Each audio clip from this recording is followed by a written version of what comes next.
Good evening, ladies and gentlemen. I'd like to call this meeting of the Planning Commission to order.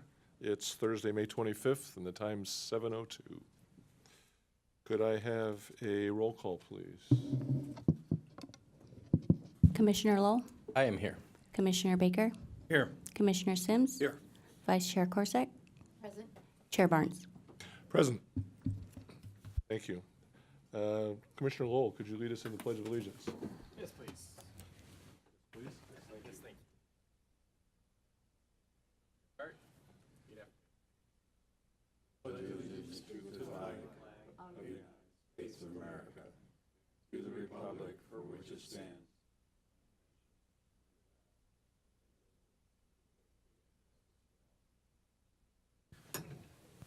Thank you.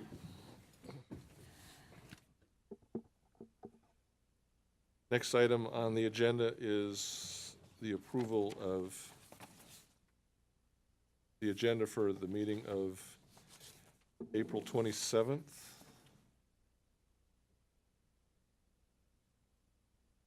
Any comments or a motion? You want approval of tonight's agenda, right? Oh, approve the agenda. Excuse me. Must be a new chairperson. I'll motion to approve the agenda. I'll Thank you. second. Motion by Commissioner Lowell, second by Commissioner Baker. All in favor? Aye. Aye. Opposed? Motion carries 5-0. Next, we move to the consent calendar. All matters listed under the consent calendar are considered to be routine, and all will be enacted by one roll call vote. Be no discussion of these items unless members of the Planning Commission request specific items be removed from the consent calendar for separate action. Only items are the approval of the minutes, one set from April 27th. Now, any comments or adjustments to the minutes?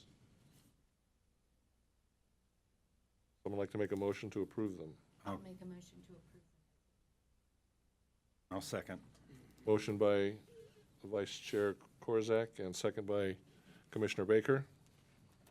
All in favor? Aye. Aye. Opposed?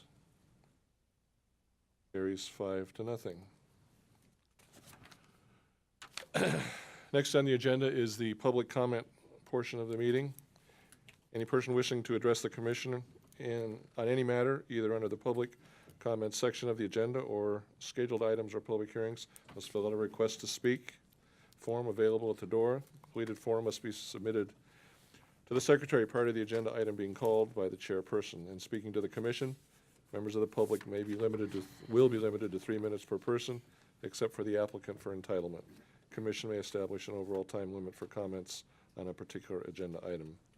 Members of the public must direct their questions to the chairperson of the commission and not to other members of the commission, the applicant, the staff, or the audience.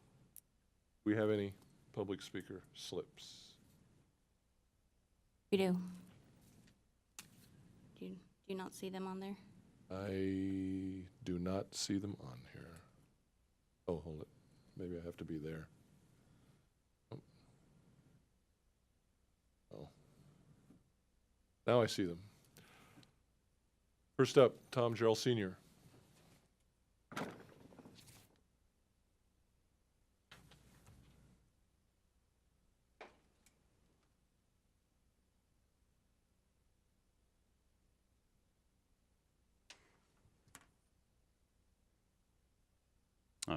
Chairman Barnes, Planning Committee, Vice Chair Korsack, Commissioners, members of the staff and the public, both here in our chambers and watching at home or on the internet. Thank you for giving me a chance to speak.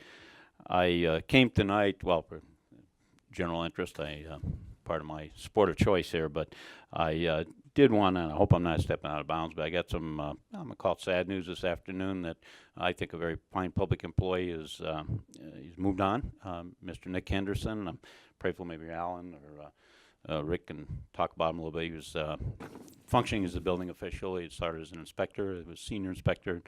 You know, I'm at a little, I always like to say, a shopping center in a low-rent, high-crime district, so we don't get A-rated or B-rated tenants. You know, we get some pretty basic people over there, and so we're not dealing with the corporate 500s of the world. And but so we get a lot of little jobs and a lot of challenging ones because people don't understand codes and the hows and wherefores. But Nick's always been a real good resource and a good man to work with. So I hope whatever he's moving on to is a good thing. And I just got the news, and so but he was a good public servant in my opinion. And then I would like to make a comment that'll be good. I'm not happy with a 5-member commission. I think we need to get back up to 7. I know that's not your purview, but I plan to speak to the council. They need to fill all those chairs up there. Sometimes there's conflicts of interest, and the alternates was a great concept that needs to be taken care of. So hopefully, after the election, our new council will fill those all those seats up again. So those are my comments, and thank you for giving me a few minutes. Thank you. Thank you, Mr. Gerald. Next up, Kathleen Dale.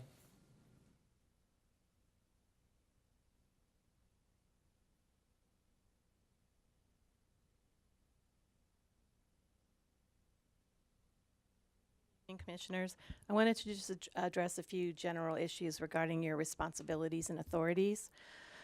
First item has to do with zoning and general plan consistency. Somewhere around 2006, there was actually a table created that was used as a guide during the consistencies rezonings after the last general plan update. And that document either needs to be recreated or it needs to be found and dusted off and brought out to be a reference tool, because there's some misinformation floating around about what zones are consistent with what general plan designations. And that will come up later tonight. Wanted to make sure that you're aware that you do have authority under the municipal code to recommend to the council that they initiate general plan amendments. Also, there's a tendency to rely on policies and programs kind of in a nebulous fashion to say, well, our general plan says we are supposed to do this, like preserve knolls and boulders and riparian areas. And our truck route says trucks are only supposed to be on certain streets, and to rely on those as part of an environmental review. And it's okay to do that if those rules are enforced. But unfortunately, this city does not have a good track record of actually implementing those provisions. So you should, be wary when you see environmental review documents that are just relying on compliance with those types of programs. And then the last thing I wanted to say is just that I know today I sent some comments off very late. And I just got to thinking, I think they probably think I do this on purpose to just stack the record at the end and cause a scramble. And I want you to know that that's not the case, that myself, I am an exceptionally busy person. And I think all the people who are here tonight as well are also busy people.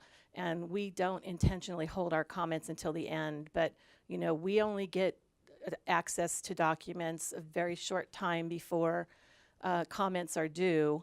And once we review those documents, follow up with staff about questions we have, do some more research, actually write things, get them put to paper, get them edited, and get them sent in, there's not much time to get them in ahead of your meeting. So I hope that you do realize that when people are here and are tired or have submitted late comments. Thank you. Thank you, Kathy.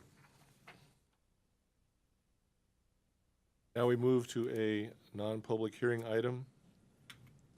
The fiscal year 2017-2018 capital improvement plan.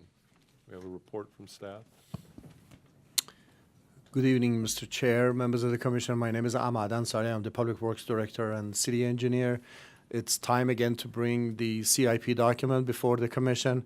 With me tonight, I have Henry No, Capital Projects Division Manager. He will be presenting that items of the staff report briefly, and then we'll be ready to answer any questions the Commission may have. Thank you. Good evening, Chair and members of the Commission. My name is Henry Ngo, Capital Project Division Manager and with Public Works Department. Tonight, the CIP information that you have in your packet is a summary of the project listed by category. The entire document, fiscal year 2017-2019 proposed CIP, was posted on the city internet site on April 27, 2017, and link to the document was mailed to you on the same day. The CIP is part of the city budget adoption process. There are about 400 projects listed in the document. This is a planning document that serves to identify various types of improvement that the city would need over the next 5 years and beyond. All projects listed are in conformance with city's general plan and are within the state law guidelines. Staff bring this document before Planning Commission for the purpose of making a finding that the document is in conformance with the City of Moreno Valley's general plan.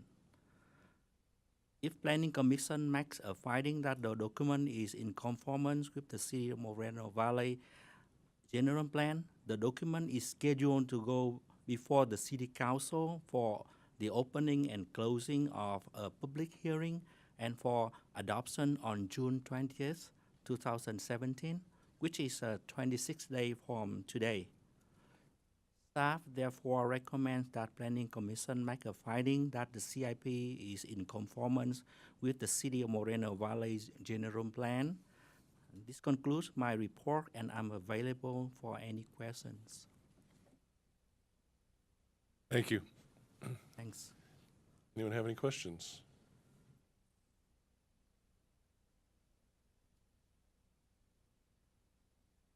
Slam dunk. Yeah. Yeah, it's a tremendous volume of work. And obviously, I think we rely on your expertise, so I didn't have any questions. Nothing jumped out that raised any with me. So, being no one willing to or wanting to ask any questions. It's not a question on the actual report itself, but more of an inquiry. I'm looking at the amount summaries, that first page that you gave us, and I was noticing that the fiscal year 2021 has a lot of improvements scheduled. What's forecasted that we're going to be spending 12 million, almost 13 million on buildings and 104 million on bridges, or streets and highways? What's the game plan for fiscal year 2021? The short answer, Commissioner Lowell, is to go after grants. Primarily those big ticket items that you see as bridges are the interchanges that we have planned in the TUMF program of WRCOG. However, as you know, the budgets or the allocations that have been set aside for those types of big ticket items are not even a fraction of the total cost. Those are probably 60, 70 million, each interchange. So that's basically where they're coming from. But we are forecasting it to the 5 year and beyond at the build out, so that we have a pretty clear idea of where we are headed. Do we have any specific projects slated for that time frame, or is this just wishful thinking? It is wishful thinking, but however, it's planned. Again, those transportation type of projects, aside from the regional diff that we were going after, we constantly are looking for state and federal grants to make those projects whole. I mean, I guess what I was getting towards is like the Moreno Beach Bridge. Is that going to be expanded in that time frame? Which improvements are possible in the next few years? Yeah, the Moreno Beach second phase, which is the widening of the bridge. Currently, we have approximately $7 or $8 million in the TUMF. However, as you know, $8 million is not going to be sufficient to widen the bridge. So we have to wait until that's fully funded and then supplemented with that TUMF money to be able to make the second phase possible. All right. Thanks. Mr. Chairman, if Yes. I may, I don't think they mentioned on your dais before you should be a yellow handout with an update to the CIP. That update is basically saying that we've added a resolution number. So there's actually a designated resolution number that was not in the original packet. And then late last week, our public works staff has identified that 3 new projects were identified to get some additional funding. So those have been added to the capital improvement program. So we want to make sure that when you take your action this evening, that you're recognizing that there was these additions made to that capital improvement program. And we'd have to acknowledge that in the motion? Yes. Yeah, okay. All right. Mr. Sims? Mine's not about the, per se, about the particulars of the budget in of itself, but in the report, it said that staff was able, or the city was able to complete 23 capital projects totaling approximately $11.2 million in the fiscal year 16-17. So I guess that's through this June 30. And so with just the quick math I did, we're proposing like a little over $44 million worth of capital improvements. So I guess my question is there the capacity, if I come from a public agency, so we always have a bigger think that we can do than we actually ever get done, it seems like in a fiscal year, but that's a 400%, over 400% increase. Is there the capacity to handle that if all the grants and funding was available? Yeah, in summary, and I'm not sure that has been fully communicated in your staff report or not, but just to give you an overview, the active projects that are either in design or construction phases total approximately 29 million. Those have been previously approved and they get carried over. Then the new funding for these 2 fiscal years for the active projects is approximately $8 million. And then new funding for the new proposed projects are $9 million for a total of $47 million for active plus the new. And then the total project cost of the completed projects is $11 million. So most of it is carryover. Okay. So it just has, does the city mostly use consultants to do the design work and whatnot, and construction management and so forth? The staff just typically operates as project management, project facilitators, or? That is correct. That is correct. Thank you. Any other comments, questions? Well, I guess we would entertain a motion then.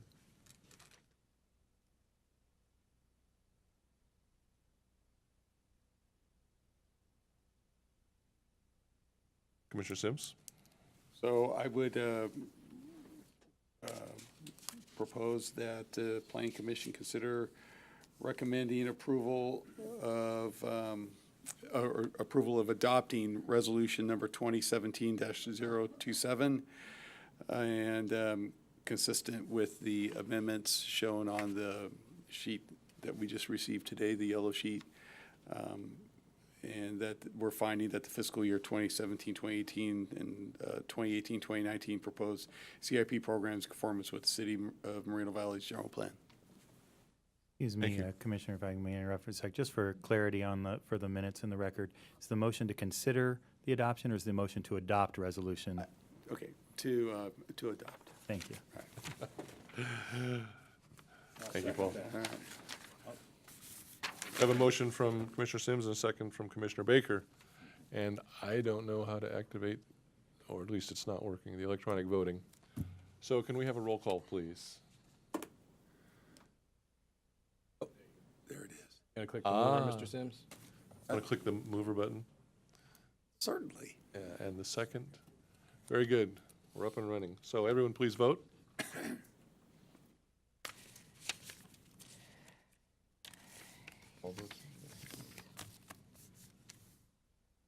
Motion's approved 5-0. Thank you, staff, and thank you very much. Next, moving to the public hearing items. Case 2 on the agenda, the conditional use permit, PEN 17-0027. Do we have a staff report? Good evening, Chair Barnes and members of the Planning Commission. My name is Jeff Bretsch. I'm the case planner assigned to this project. This conditional use permit proposes the development of a telecommunications facility on the location of an existing office building. And the proposal would be to add a 75-foot tall pole designed to look like a palm tree Amenities to that installation would include 12-panel array at the top of the palm tree, support equipment that would be housed inside an equipment building, an equipment room inside the office building itself, the planting of some additional live palms, and the installation of an emergency generator on the site. This typically a project of this type and at this height would not require Planning Commission approval, but it was presented to the Planning Commission as an original project in 2013, and there are some unique aspects to the project. Chair, Vice Chair, members of the commission, it's come to our attention that there were public commenters on that last item. The color of the slip was wrong, but they did put in a slip and wanted to speak. So it's my recommendation at this time that we call those public speakers and reconsider that motion after you've heard their comments. It's not a public hearing item, so we don't have the public hearing complications, but I do want to make sure that they have a chance to speak before we move on. All right. So that being said, we will, put case 2 on hold? Open public comments for case 1, the capital improvement plan? Is that correct, Paul? Yeah, that would be the appropriate. Yeah, that's my recommendation. Okay. All right. We don't need a motion or anything to do that. No. I have the authority. I have the gavel. Yes. Okay. All right. Thank you very much. So we will put case 2, the CUP, on hold, and we will now hear public comment on case 1, the proposed capital improvement plan. And our apologies. Oh, the speaker list. Mr. Bergaris.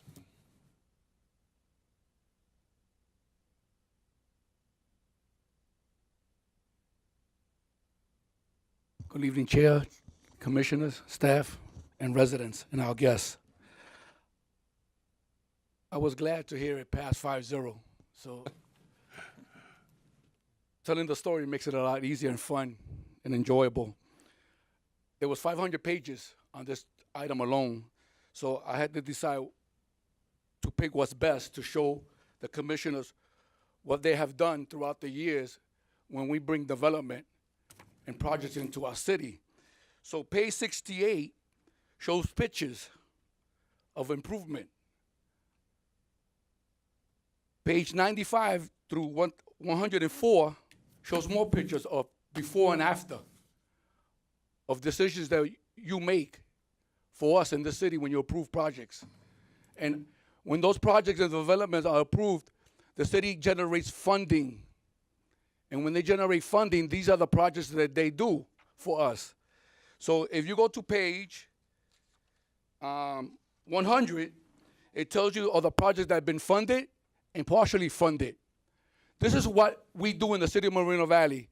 We try to bring lives to live better lives.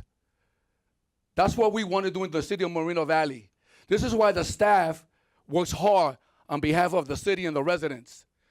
When we grow, it makes it a lot simpler for them to get funding for us. Because even our state or county cannot refuse the growth of our city. They have to give us our portion that we put into the system. We put in taxes, like we get our electricity bill or our cable bill, and you see the other taxes that are being paid out. We do the same thing with our taxes. We give it out so one day we can ask for it in return to complete these projects. So I'm deeply grateful for your votes in the past. We have new ones that we're going to look at throughout the evening. And I thank the staff for their hard work. And I thank you for approving this, because this is what makes Moreno Valley unique around the region. There are a lot of people watching us, and a lot of people are investing in our city because we're moving ahead. Thank you, Mr. Bergaris. Next up, Tom Jarrell Sr.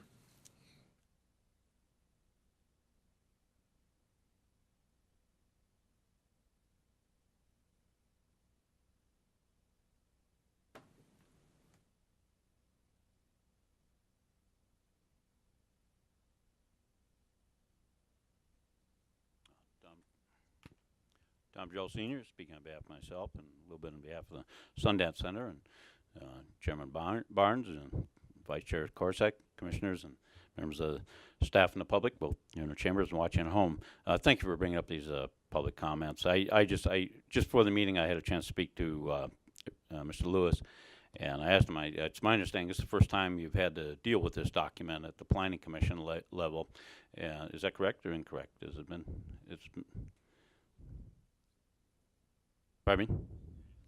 It's annual. We've seen this before. Okay. Yes. Well, but it's a good thing that it comes to you. I know it's a huge document, as Mr. Bergera said. I mean, it's very burdensome. It's probably not fun reading, but it's essential reading because when you're making decisions on various projects, they may have substandard infrastructure at the time, but if you see the capital projects and know what's coming online and when, it allows you to make better decisions, whether it's this commission or another one. So I just want to affirm the city for bringing this forth through the Planning Commission. It's a good idea.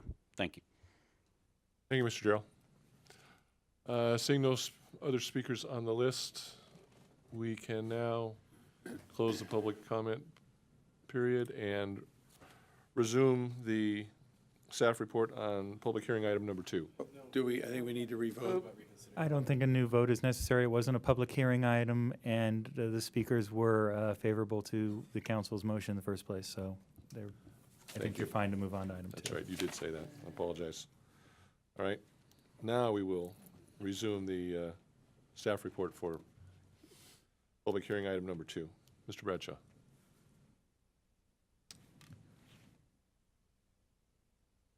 Waiting for the images to catch up here.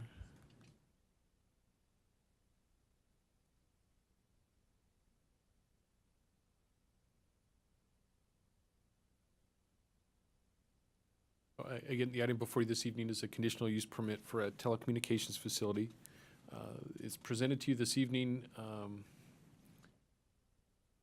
for your review because of a number of things associated with this particular application. It's unique in that because of site constraints, that the telecommunication facility is being proposed along the Box Springs frontage. This time they're also asking for an emergency generator.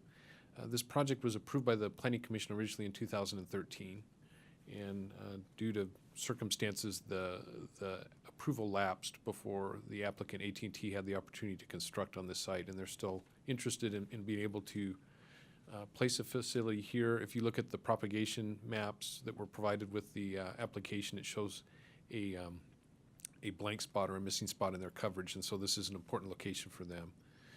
So the item presented to you this evening is very similar in design, the exact same design actually that was presented to the Planning Commission in 2013, and because of that, we're presenting to you the same project this evening.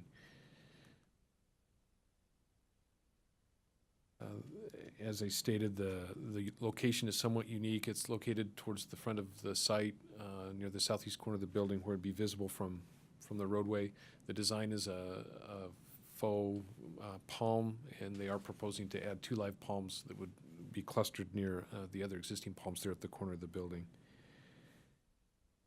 Staff has had an opportunity to review the design in consideration of the surrounding land uses. This is a use, this telecommunications facility is an allowable use within this zone, and based on the location and the design, we're able to accommodate the adjacent uses in the future development of multifamily zoning or multifamily project in the R15 zone to the east, or to the west rather. Staff has reviewed this project, and based on its design and the way that it's conditioned, has determined that this project would not have a significant effect on the environment and qualifies as an exemption under the California Environmental Quality Act as a Class 32 exemption or infill development exemption under Section 15332. We did provide notice for the project consistent with our municipal code. The site was posted in advance of tonight's hearing, as well as sending notices out to all property owners within 300 feet of the project site. As of tonight's meeting, had not received any communications, phone calls, or emails or inquiries about the project. With that, staff would recommend that the Planning Commission recognize that this project does qualify as an infill exemption and approve the project as presented to you this evening, subject to the conditions of approval. And happy to answer any questions that you might have about this project. Thank you, Mr. Bradshaw. Commissioners, any questions? Hello. I thought this project was very familiar. It was one of the first projects I got to vote on when I was sworn in. I didn't notice any call out or mention of anything that has changed between the previous application in 2013 versus this application. Are there any changes or any modifications to the conditions that are different based on the new building code or municipal code? I'm not aware of it. I didn't see any, didn't read any. It's conditioned for consistency with the new code. I'm not as familiar with the building code to know what those subtleties would be, but it is conditioned to satisfy current building code requirements. As far as the design goes, it's basically the same proposal that the Planning Commission reviewed in 2013. The biggest difference, I would say, is the addition of the emergency generator, which is now a pretty standard requirement for most of these installations, so they can guarantee that there's no interruption in service if the power goes down, and that is new. The generator is proposed to be located in the planter area at the northernmost tip of the triangle shape of the property. It'll be screened with a block enclosure, which is standard for our requirements, and the developer, or applicant rather, is also proposing to provide a sound attenuation device or cap on top of the generator to help mitigate any noise impacts during the operation of the generator. And from what I understand, they would test the generator for a half hour at a time. Every couple of months, they'd go out on the site to test it. And that's the one difference in design from the original proposal. And then my last question, it says that there's going to be 12 panel antennas on the monopole. Is this going to be a single provider cell site, or is there going to be able to co-locate like we've approved in the past? It'll be a single site. The monopole design makes it very difficult for co-locations. I think the exception we've seen is when they come back maybe and add a microwave dish in support of the array that's already there. But by design, we're not able to co-locate on the poles. Thank you. Any other questions? All right, would the applicant like to come forward?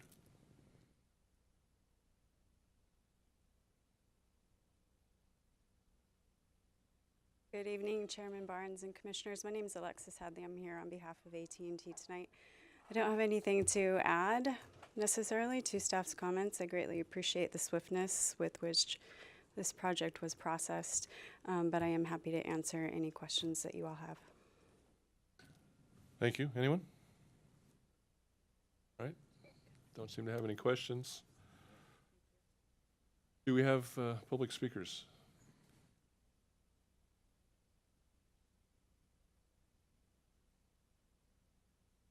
Show up. You do want to open a public hearing and then ask for the speakers, and then if there are none, you'll close it if there are some. All right. Thank you. All right, my apologies for my inexperience. All right, so at this point, we will open the public hearing and ask if there are any public speakers. There's two. And they still don't show. Okay, I'll call them up. All right, thank you. First one is Rafael Bugaris. Mr. Bergaris.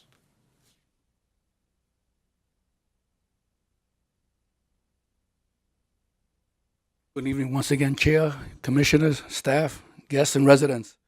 I was glad when I opened up my email and I saw AT&T, another communicator provider, added to the city. With your approval tonight, we will add them to our family of communications. As this city needs other communications, a lot of us sometimes get job calls. You know, we want to choose other things. So by providing them an approval tonight, it'll help because we know that Verizon dominates the city. Because I've been up here a few times when Verizon is always coming up and putting up antennas throughout the city to make their communication better. So I'm glad to see AT&T and their family here. The other thing I'm glad to hear that we're going to put palm trees, because I went to this site and I got out of my truck and I walked on the dirt. So we're hoping that, because there's houses across the street from this place, so we're hoping that it'll look decor. So when people come out and go to school or go to work or Saturday walk, it looks nice. You know, that's what we want.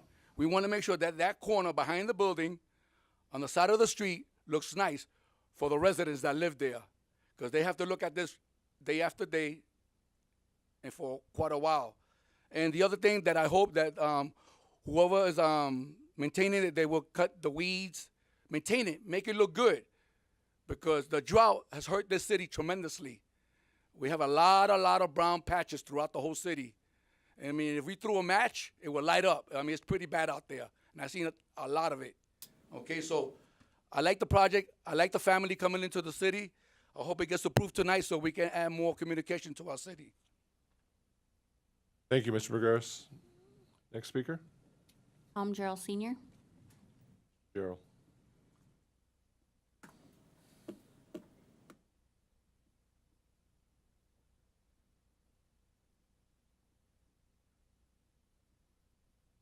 Tom Joe Sr., again, speaking on behalf of myself and our little Sunday at Center. I spent some time, again, Chair Barnes and Vice Chair Corsack, commissioners and members of the staff and the public.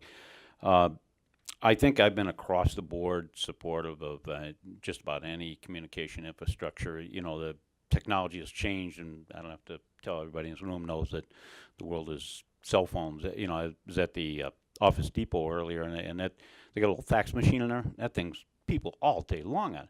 And I went, why is it big demand for faxes? Well, dawned on me, nobody has a landline at home anymore. So even if they had a fax machine, you know, they got to go over there and use it. You'd be amazed how many people come in all day long to use that.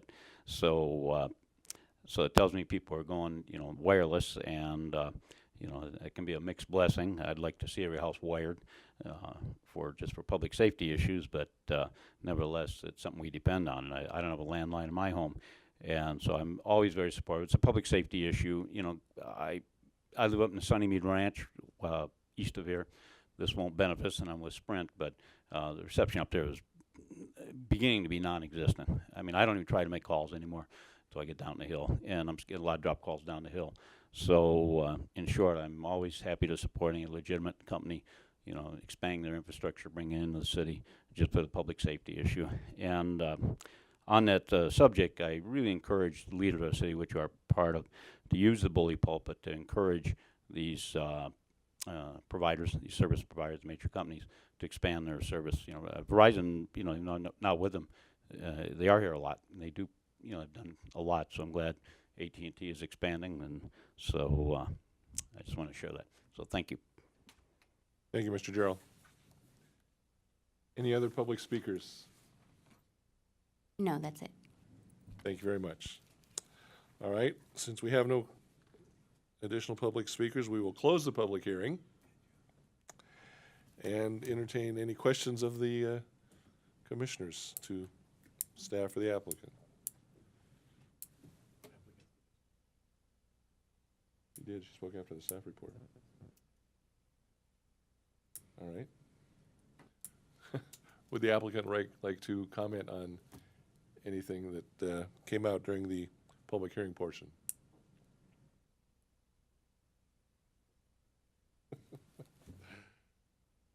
A very brief thank you to the members of the public who spoke in my behalf. It is very rare that people come here to speak on behalf of cell phone towers, so happy to be here. Thank you. Thank you. Commissioner questions, comments? No, sir. Seeing neither, I think the next step might be a motion. I'd like to make a motion. Oh, if I...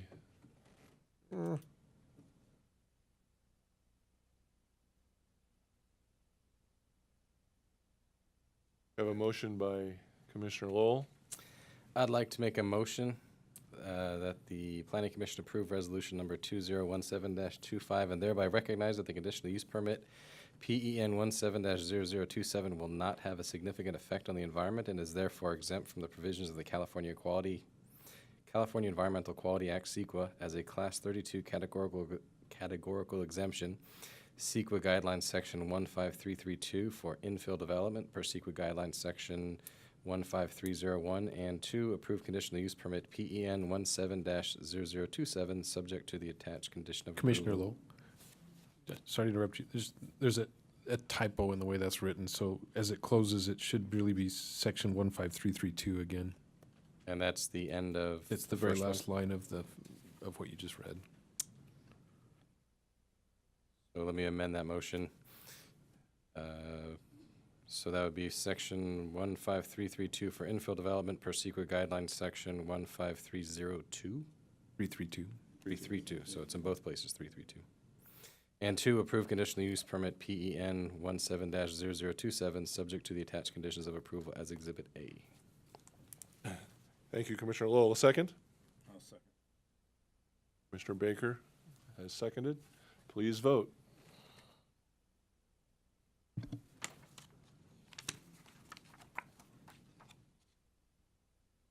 All votes are cast. Approved 5-0. Muddled through another one. Thank you very much. Moving right along, dude. Oh, my gosh. All right. Next on the agenda, case number 3. A conditional use permit, PEN 16-0157. Do we have a staff report? We do. Thank you, Commissioner Barnes and members of the Planning Commission. Jeff Bradshaw, an associate planner assigned to this project. This application before you this evening proposes the development of a 4-story, 58,448 square foot hotel. The hotel would include 88 rooms and 18 suites for a total of 106 dwelling units in the hotel. The amenities that would be included with this hotel would include a breakfast room, outdoor patio area for dining, fitness center, a swimming pool and spa, lounge, a food preparation room, guest laundry, and a meeting room. The project is proposed to be developed within a portion of the Towngate specific plan. It is just to the south of the Winco shopping center, and ultimately would develop the hotel site would be developed on 2.31 acres.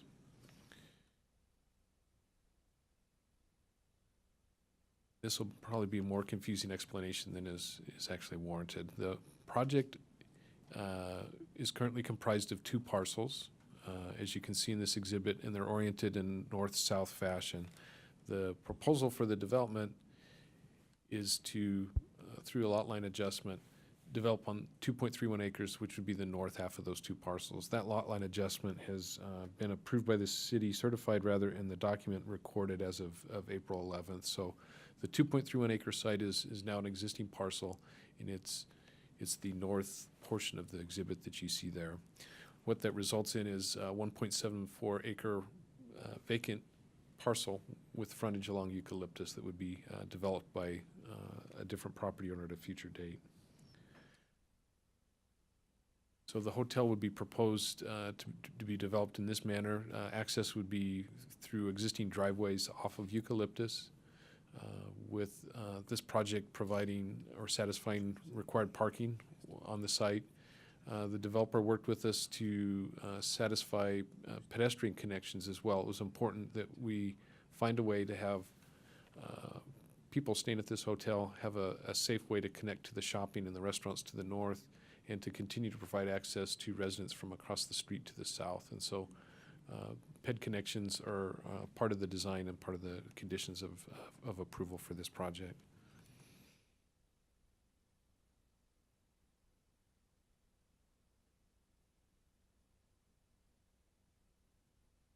The architectural design for the project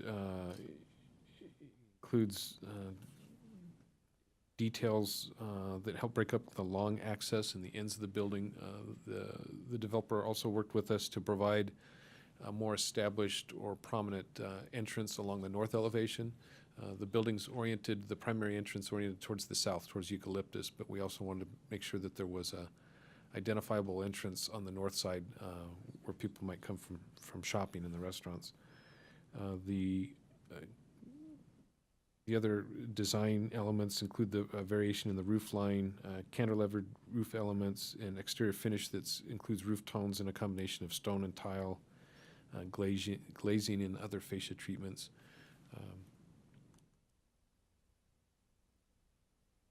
The surrounding area at the project site includes established or existing retail uses to the north.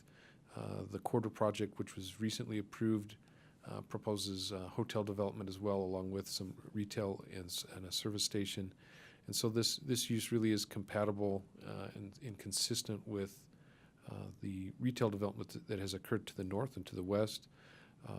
It is consistent with the zone in the specific plan and located a sufficient distance from existing residential to the south on the other side of Eucalyptus that there would not be any type of impacts to the existing home residents that live there.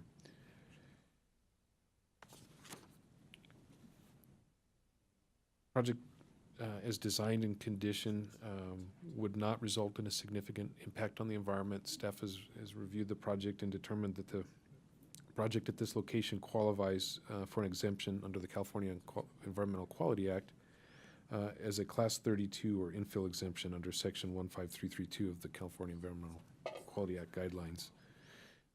Public notice for this project was satisfied per our code. The site was posted 10 days in advance of the meeting. Notices were also sent out to property owners within 300 feet of the site. And in the case of this project, no contact was made. We'd had no phone calls or inquiries of any kind from the public. And as of this evening, no inquiries or questions about the project. With that, staff would recommend that the Planning Commission recognize that this project qualifies as an infill exemption under the California Environmental Quality Act and approve the conditional use permit as presented to you this evening and subject to the conditions of approval as attached to resolution 2017-26. That concludes my report, and I'd be happy to answer any questions that you might have. Thank you, Mr. Bradshaw. Any questions?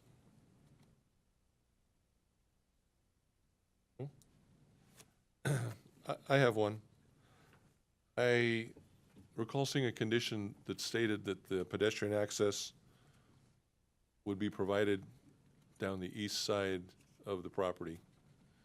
I apologize, Chair Barnes, I missed the first part of your question. No problem. I seem to recall a condition, I don't remember which one it was, specified that the pedestrian access would be provided down the east side of the property. That's correct. So if you look at the exhibit that's on the screen now, what would be the the southeast corner of the site, it's an odd-shaped parcel, but the property line that they share with the fire station site, right. There's a pedestrian connection that takes occupants of the hotel to the property line. And there's additional condition that requires the continuation of that same pathway off-site down to Eucalyptus Avenue to allow what is an informal pedestrian connection that you can see if you look at aerial photographs to continue. That made perfect sense. My real question was, why did you condition them to use the east side? Seemed like it would be more logical to go down the drive aisle because there would be improvements and probably setback from that. It goes back to looking at the aerial photograph and kind of the established pattern, I guess, and you can, as you look at the aerial, you can see that people over time have created their own pathway, and it's essentially along the east side of the property near that location. The other reason for placing it there was in working with the adjacent property owner. They were comfortable, as we met with them, at least in conversation, with the idea of the pathway as long as it was in a location of the site that didn't disturb or interfere with future development of the property. And that's why it's placed there rather than at the far west end. Mr. Chairman, if I may, Jeff's absolutely right. What we did look at was the existing aerial photography of the site, and you'll see where the paths are being burned. Basically, you'll see the dirt strips. There's actually two paths of travel that kind of make access to Winco, and what you have to do is if you pull back on the aerial photograph, you'll see the relationship to the residential development that's on the south side of Eucalyptus, and it's where the people that can come from the residential development can get across the street. They then get across the street and then conveniently get across the site. When the hotel is built, and here it's if you look closely across the path, you'll see a diagonal. And then because of the fire station, which the edge of the west edge of the fire station lines up with that other road that's straight across the street, we're finding that people cross there and then come into the site to get to Winco. Because the hotel will kind of block that diagonal axis, it made sense to go to the east edge. And then it also gives people an opportunity still to walk up to the signal. It's not a signalized intersection, but it's a more full access intersection at the main drive aisle that goes into the Winco. So they'll still have convenient access there. All right. Any other questions? Not at this time? All right. Hearing no other questions, we will open the public hearing. Do we have any speakers on this item? We do. I should know that because it says one. Mr. Bergaris. Mr. Chair, before we call the public speakers, do we want to call the applicant up to allow them to have some comments? Yes, we would be happy to do that. Okay. One of these I will get right tonight, but I'm running out of chances, aren't I? My apologies. Floor is yours. Jiggish Shaw with the owner and developer and partners of this hotel. Good evening, Chairman and Commissioners. I don't have anything to add. Thank you, Jeff, for all your support, and Mike and his team, and look forward to building and operating the hotel here. Does anyone have questions for me? Anyone? Well, I wanted to just make a comment. I really love the design, and I really like the clean lines and the fact that it's not all beige. And so I think you're adding something really nice to that neighborhood, something a little different. And I wish in Moreno Valley we would start to get things that look a little bit more different. So I applaud you on that. No one would believe that this is right next to a concrete plant that used to be. Commissioner Sims. Just a question, is what kind of timetable for implementation is this? My expectation is we'll start construction late July, early August, and it's going to take approximately 12 to 14 months before we check in our first guest. Anyone else? Thank you. Now, at this time, Rick. Now, this time you want to open the public hearing. Oh, my gosh. All right. At this time, we'll open the public hearing, and we have one speaker on the list, Mr. Bergaris.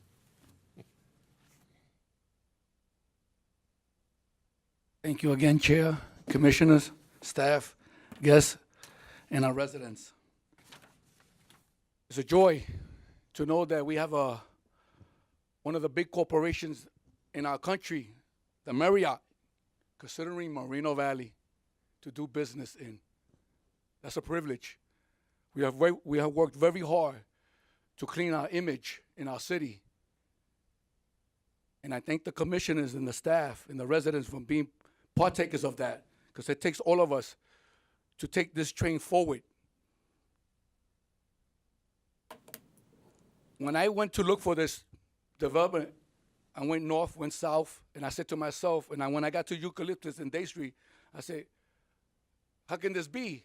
Because we already have a project being built on that corner with 2 hotels and a gas station and restaurants. So I said, okay. I said, let me go and make a left. And I did, and I saw the sign, because that's the first thing I look for. I look for that sign that the staff puts up, public hearing. Then I know this is the area that I need to be in. Once again, I parked my truck, threw on my hazard lights, and got out of the truck and got on the dirt. And I looked around, and I was glad to see where it's at, because it's going to do wonders coming down that street, heading towards the freeway. And I wrote a couple of things for our future guests and our builders. We have Winco. We have the fire station. We have future development. Down the street, we have restaurants. On Day Street, we have gas stations. We have freeway entrance and exits on Eucalyptus and Day. And if they come down Alexandra, they'll wind up on Eucalyptus on Day Street. We're moving ahead. People are recognizing the city of Moreno Valley. And we're grateful for all these corporations that are finally giving us a chance.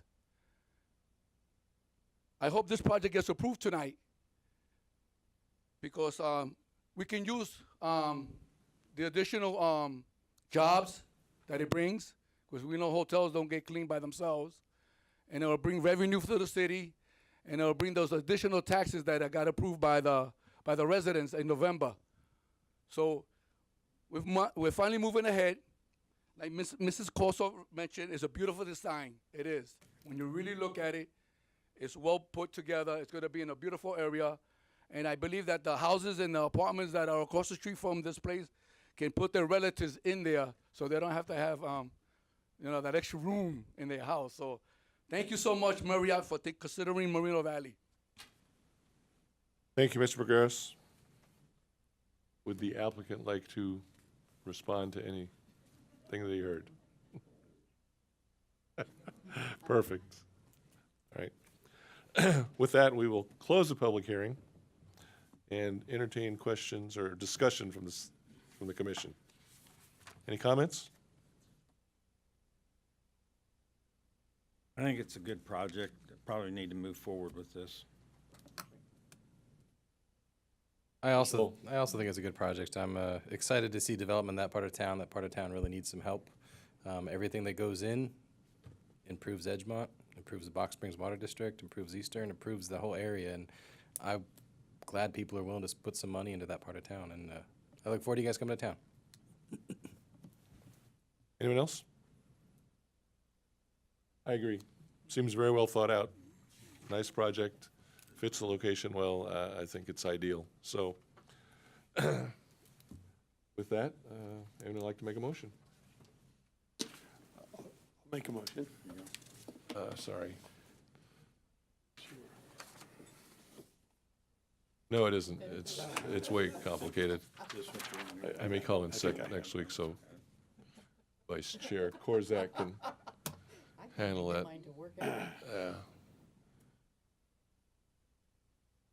There we go. Finally. All right, I'm moving, and I'm proposing, I recommend that the Planning Commission approve resolution number 2017-26 and the balance of the conditions that's proposed in the staff report. Thank you. We have a second from I will second. Commissioner Lowell. Please vote. All votes have been cast. Motion carries 5-0. Woohoo. Thank you very much. My last chance. Rick, go ahead. As far as the staff wrap-up goes, I'd just like to add a couple of comments before I give the wrap-up. First, it's refreshing to hear the comments from the commission this evening and comments from the public recognizing the design of the facility. Our staff is working very hard to make sure that the architectural style of the developments are complementary to what's out there, but also bringing a good image to the city. We appreciate recognizing the pedestrian connection, because on this particular project, we also were making pedestrian connections on the other side of the building, which weren't brought up, but we were looking at making connections to the existing street and then also to the existing developments to make it convenient for the people that will come and visit that hotel.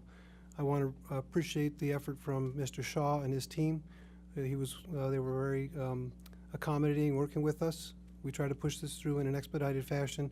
And so what I also want to do is recognize our economic development team, led by Mike Lee, who's working with these kind of businesses to bring them into our town and then work with us in planning to make sure that as a team, we're bringing better images and better projects to the city. So I just want to make those few comments. As far as a wrap-up goes, this is an action taken by the Planning Commission that can be appealed to the City Council. If there's any interested party out there that feels that they want to make an appeal, they can file that appeal within 15 days of this action. That appeal should be directed to the Community Development Director. It would be agendized for a City Council hearing within 30 days if we do receive one. Thank you. Thank you, Rick. Last on the agenda, item 4, is a change of zone. Case PEN 160042, formerly PA 16-0026. Can we have a staff report, please? We do. And as a surprise, I have another report for you. My name is Jeff Bradshaw. I'm the case planner assigned to this project. The application presented to you this evening is for a proposed zone change. This item was originally on the Planning Commission's April 27th agenda, and that was continued to this evening at the request of the applicant, who wanted an opportunity to meet with residents and discuss their concerns about the project. The project location is 10 acres located north of Ironwood Avenue on the south side of Mountain Ranch Road. The site has unique topography. It's rolling to level in some locations, but mostly rolling topography with a very prominent knoll and rocky outcropping near the eastern portion of the site. The proposal from the applicant would be to change the existing zoning from residential 1 or R1 to an R2 designation. The primary difference there being the minimum lot size going from a minimum of 40,000 square feet under the R1 zone to 20,000 square feet under the R2 zone. The surrounding area to the west is designated for single-family residential uses in the R2 zone and density. The surrounding area to the south and east includes some vacant land, but mostly custom homes in the R1 zone. And so the project site sits right where the R2 and the R1 meets. The unique aspect of this project is that the general plan designation for this site is R2 with an R1 zone. And as we researched this project, going back to the time of city adoption of the general plan in 1988, the general plan designation for this site was R2. And as the city went through a zoning exercise, it appears that from the beginning, the general plan was R2 and the zoning was R1. So there's been a disconnect between the general plan and the zoning since city incorporation. There was, by way of background, there was a previous development proposed for this property. That application, or that proposal rather, included an application for a zone change from R1 to R2, and it also included a tentative tract map. And that was presented to the Planning Commission in 2009. The commission at the time voted to recommend approval of the zone change in the map, and that went on to the city council where the project was ultimately denied.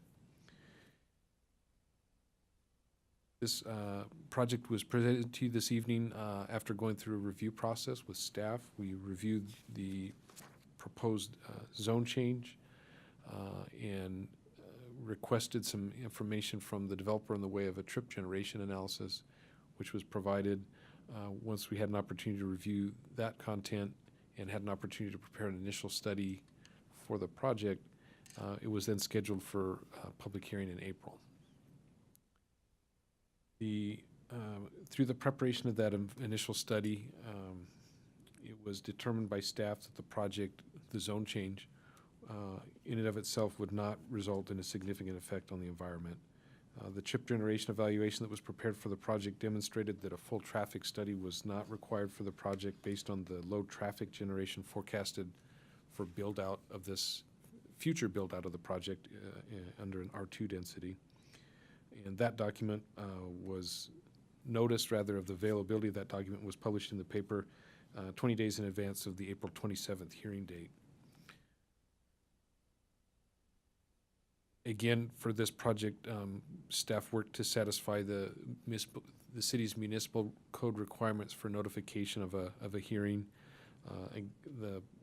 Again, the availability of the negative declaration was published in the newspaper 20 days in advance. 10 days in advance of the hearing, the site was posted, and notices were sent to all property owners located within 300 feet of the project site. Out of that notification process, I did take a number of phone calls, and there were some inquiries about the project. I had the opportunity to speak with Susan Zeitz a number of times, and she took the time to respond in writing. That's a copy of her correspondence is provided to you. She also took the time to walk the project site and take a significant number of pictures, which are available in a memorandum that was prepared for you this evening. So the memo that you have is intended to act as, I guess, an extension of the staff report. It's an opportunity to bring the comments from the public into the record And it includes correspondence that we received leading up to the April 27th hearing, along with the letter from Mrs. Zeitz that I mentioned in her photographs. There's another section to that memorandum that includes additional email correspondence and letters that were submitted for tonight's hearing. So those are available to you for your review and reference. And then there was an additional email that arrived after the memo was put together. And so a copy of the email letter from Kathleen Dale is also available to you for reference as well.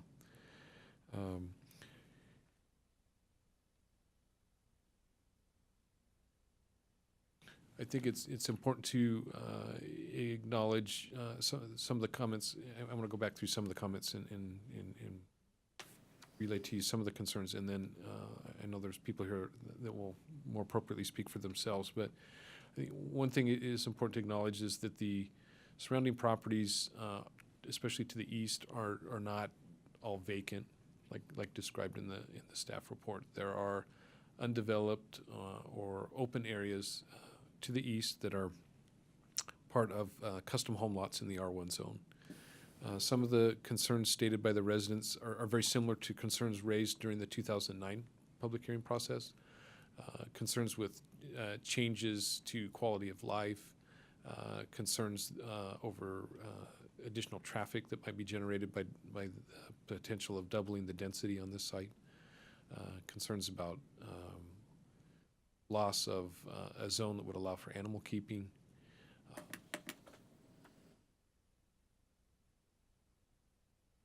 I'll leave it at that, I guess. The comments, I think, speak for themselves very consistently amongst the correspondence that you'll have. You'll see strong opposition to the change that's proposed by this development. One unique thing about the project this evening is you're having a zone change presented to you without a development application. That is not a requirement by our code. I think often you see a zone change or general plan amendment accompanied by a plot plan or a subdivision or a development application of some type. That was what was done in 2009. What's presented to you this evening is just the request for the zone change. And again, that is not a development application is not a requirement of our code. Land use changes can be presented to you for consideration on their own merits. With that, staff would recommend that the Planning Commission recommend to the Council the adoption of a negative declaration for this zone change and approval of the zone change as requested by the applicant. And that concludes my report, and I'd be happy to answer any questions that you may have. Mr. Chairman, if I may also just want to elaborate. What Mr. Bradshaw has pointed out, that we've received some comments, pretty significant comments from the area residents. We've received a handful or even more photographs, but I want to assure you also that our staff has been out to the site. Myself, I've been out to the site at least 3 times, walked the perimeter, driven the perimeter, and tried to look at it from different vantage points in terms of, we're trying to make a determination on compatibility of the zone change. That's our requirement as your staff. So I just want to assure you that in addition to the residents who do live out there, we appreciate their perspective on the project, but I can tell you that our staff has also done their due diligence, and the applicant himself has provided information about the site and photographs of the site that have all been in consideration for this item for you tonight. Thank you. Thank you, Rick. Amended here to the slides we have are the photographs that Susan provided to us. If those are of interest, we can show those as well. Thank you, Jeff. Any questions of staff? I have one. I visited the site a few times and saw a lot of outcroppings, rocks. Has there been any investigation up to date on Native American artifacts? Because those are typically areas they might be found. I was just curious about that. There was a cultural resource assessment done for the 2009 application. That was not required in this case because there was no actual development or impact to the site. We did have an opportunity to meet in consultation with 3 tribes that expressed interest in the project when we had sent the transmittal of the project to their attention. And through that process, they recognized that without an actual development, there really wasn't anything to discuss in the way of impacts. If and when the site's developed in the future, that would be a requirement of the city that they provide an assessment of the property, something more current that would include a record search of anything that might have already been discovered in the near vicinity, as well as appropriate steps that the archaeologists would take to investigate the site, and that would be part of the review of any future development there. And are there any endangered species in that area, kangaroo rats, et cetera, that you know of burrowing owls or anything like that, that there are any signs of at this point? That type of study was also done in 2009. Again, with no development, we didn't request any type of study because there would be no impact under the zone change until development does occur. I'm not aware of any sensitive species on the site currently. In the future, when development would occur prior to the application being presented to the Planning Commission, there would be a requirement to go back out to the site and provide studies or assessments. Burrowing owl would be one that we need to have them do in particular. If I can elaborate on that, it's not only one time also. When a development project comes in, say they want to subdivide the property, there would be a burrowing owl assessment done as part of that entitlement to get the tentative track laid out. But also, as a standard condition of approval, we would put on that development before they come in and do grading, because that entitlement could be in place for 3 years, up to 36 months, and it can also be extended over time. So if they didn't build right away, there's always a condition of approval put on that, sort of an approval that requires them to do another subsequent burrowing owl study 30 days before the grading.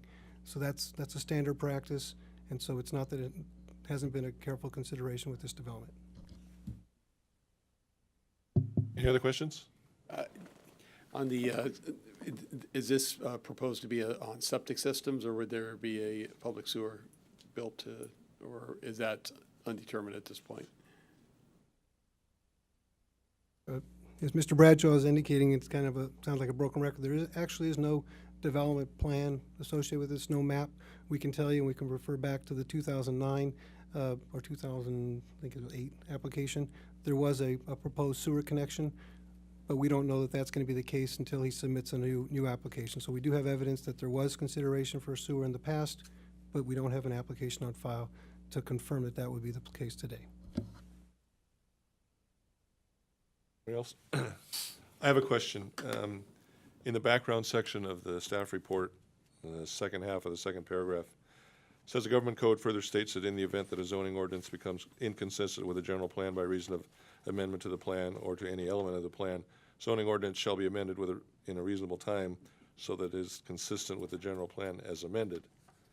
Now, in this case, the zoning and the general plan were inconsistent at their inception. It's not inconsistent due to an amendment. So this action is strictly driven by the applicant's desire to change the zone. That is not a factor in this.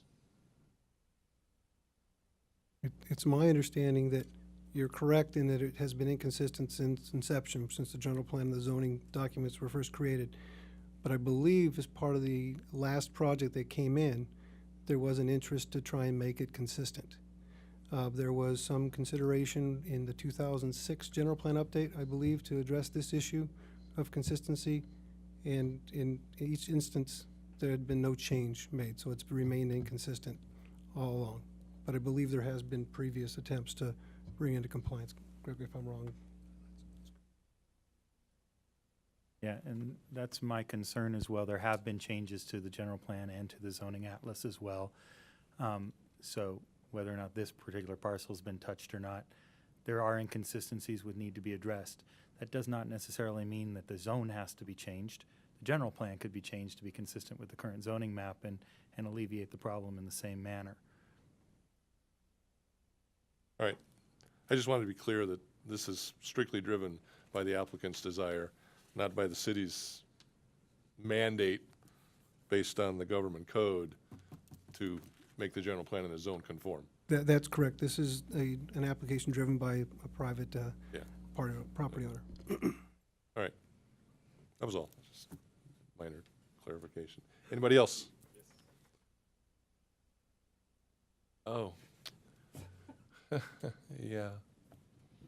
I have a question. I'll just take the mic. Yeah, go for it. On the the EIR documents, the last page on, I guess it's page 3 of the environmental factors, It says, on the basis of this initial evaluation, and it says, I find that although the proposed project could have a significant effect on the environment, there will not be a significant effect in this case because revisions in the project have been made by or agreed to by the project proponent. A negative declaration will be prepared. If there's no project, how can we make that assumption or make that statement?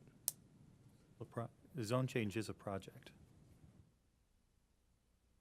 It's a zone change, it's not an actual project. If it's a project, and as far as CEQA is concerned, it's considered to be a project. So this specific negative declaration is only pertaining to the zone change, but if they decide to put a giant coal power plant there, they still have to do another sequence, say, yes, this is a gross polluter or something along those lines. That's correct. It would have to be reviewed under its own merits, anything else. Okay, done so on this site. CEQA just pertains to changing from R1 to R2. Only to the and zone that's change. it. That's Nothing correct. outreaching past that. Nope. So if I can also, just with regard to that, because I think that might have been some of the comments and some of the letters and correspondence you've received. A project defined under CEQA basically says that this is an action being taken that could create a physical change to the environment. So we have to look at it as a project where it has that potential. We look at it and we do an initial study, and if as a conclusion of that initial study, we determine that there's nothing at this particular phase that would result in impacts that would be more than significant. And there's no, in this case, there was not even any impacts that needed to be mitigated. So we processed a negative declaration. We could have identified if there was any impacts that could be addressed through mitigation. That would make it a mitigated negative declaration. And then if there was impacts that were perceived to be even greater than that, or things that could not be mitigated, we would want to do an environmental impact report. In this case, we went through the appropriate steps with CEQA, as this is defined as a project under CEQA, and we concluded that a negative declaration was the appropriate document. Make it worse.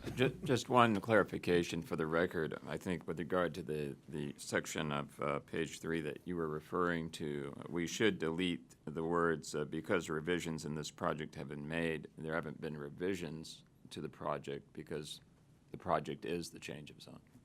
So that language should be struck, but basically what we're saying is that the project could have a significant impact on the environment, but it will not in this case based on the analysis that was done. The conclusion is that there will not be a significant impact on the environment. So we need to tweak that wording a little bit. Okay. I would feel more comfortable with that. Any other questions? The applicant. Yeah. Would the applicant like to respond to the staff report or any other questions? Floor is yours.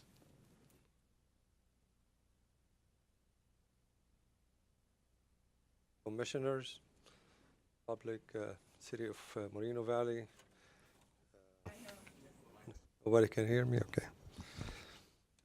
Commissioners, City of Moreno Valley, Planning Department, good evening. My name is Naji Domit. I am the applicant here, and I would like to express my feeling about the other hearing that I've been here with the City of Moreno Valley working since 2004, and I'm very happy to see that kind of project that's gonna come to the city. And that's very good work from the City of Moreno Valley.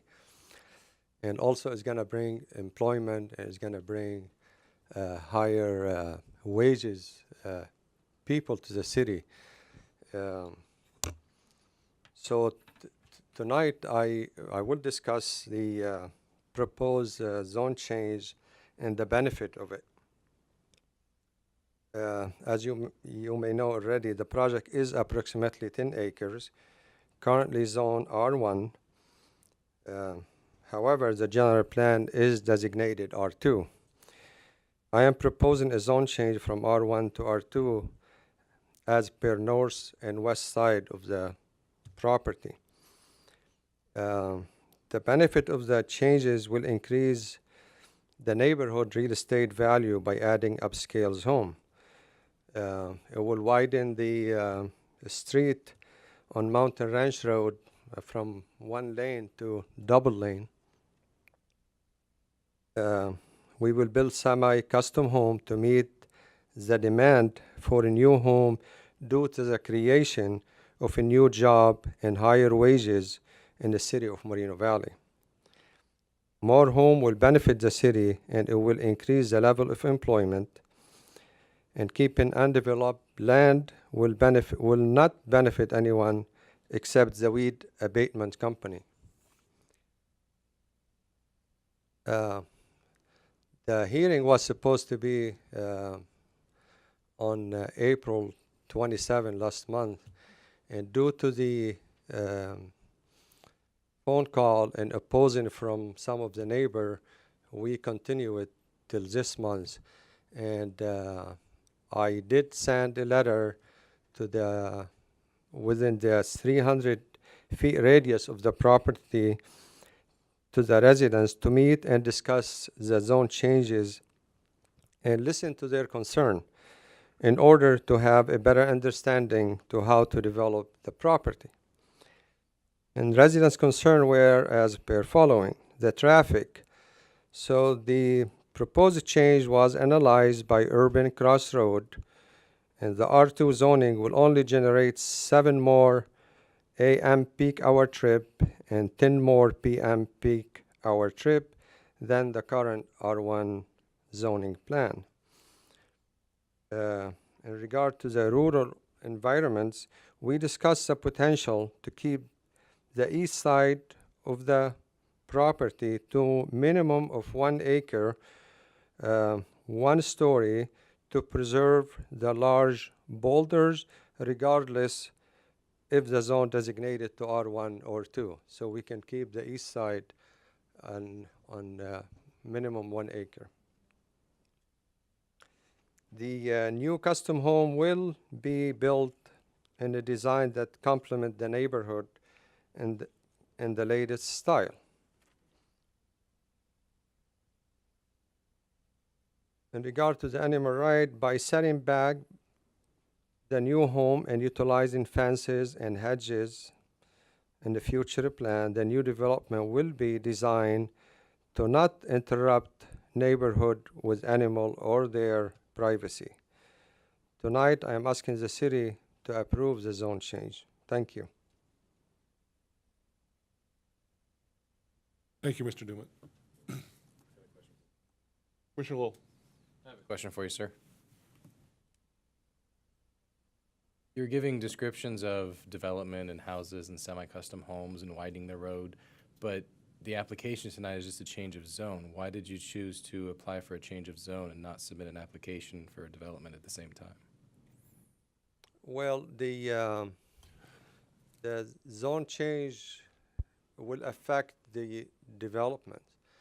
In the past, we had issues back in 2007 of the opposition from the neighbor.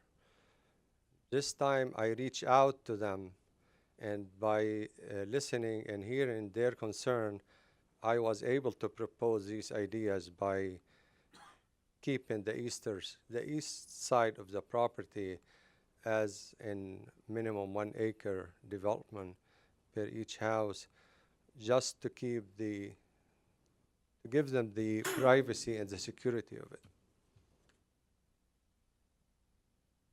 My personal preference is when we do change of zone applications, I like to see what the proposed use of the land would be. It kind of makes it easier to understand what your intent is.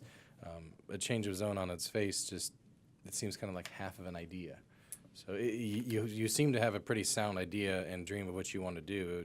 For my benefit, it would have been better for me to see what your intent was, what your dream was, what your vision is, so we can help decide whether or not the change of zone is a good idea or a bad idea.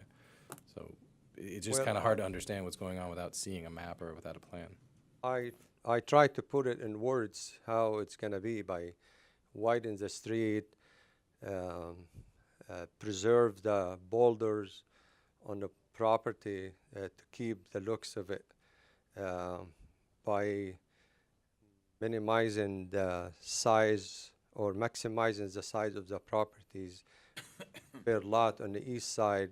Correct, I understand that, but what I'm But saying this is that is- what's presented to us right now is just a change of zone. We can't really take into account what you're saying as part of our decision-making process because it's not evidence in front of us. It's not something to support the project because it's not a submitted object or a submitted report. So I'm just, Well, if you look at the property on the east side, on the west side, they are in R2 homes. They're all in half an acre lot. If you look on the north side of the Mountain Ranch Road, they are an R2 zone as well. That's why we're gonna keep the consistent of this type of residence and of the size of the property to put it on a half an acre on that side, and maybe use the same half an acre on the north side, and keep the neighbors happy to develop the property on the eastern side and on 1 acre. well, again, a map would have been nice to have, something to help support what you're saying. And everybody's talking about consistency. Well, right now, the project is consistent with the east and the south, but if you change it to the zone, it'll be consistent to the west and to the north. So either way, it's still going to be consistent. It's just a matter of which way you look at it. So it just, my original point was I would have liked to have seen a map so I could have seen what was being proposed and what your desires are. It just makes it a little easier to understand. Yeah, it will be easier to understand. I did have a map back in 2006, and we did submit it to the city council. It was approved by the commissioner back then, and did get denied back in 2007 with the council due to the opposition of the neighbor. This time I tried to reach out without doing the map to see what are their concerns, so I can later on when I submit the plan and I do a map, I would know how to approach it and how to submit it to the city for approval. So that's the concern of it. I don't want to go with the expense of spending a couple $100,000 again and not to go for approved and just deny the project. I'd rather resolve the issues now than spending all the money and on the time and not to get it done. Thank you. Anybody else? I just wanted to ask how many people came to the meeting that you? Can you give us a little detail of how many people were represented? I believe there are about 10 to 12 persons who came to the meeting. I have a question of staff. As far as I know, we can't apply any conditions to a change of zone. Correct? No, we would not apply conditions. I guess my question is, thinking outside the box a little bit, is there a way to memorialize his commitments for a future project in some way that would address his concerns about what it ultimately might be, his commitments to the neighbors as to what it will be, and alleviate our questions moving forward? Is there a way to do that? I know it's a tough question on short notice. Well, there's a separate application that could be submitted, which could be a development agreement, which would say, I want to get approval for the change of zone. But then in the development agreement, you may want to have a guarantee of a certain number of lots. And in that conversation, you're defining the total number of lots that you would get on that 10 acres of the site. And in exchange, it would be saying on the east end, and you'd have to define what the east end of the property or east side of the property is, would be no smaller than 1 acre lots. You could do that, but it's a separate application.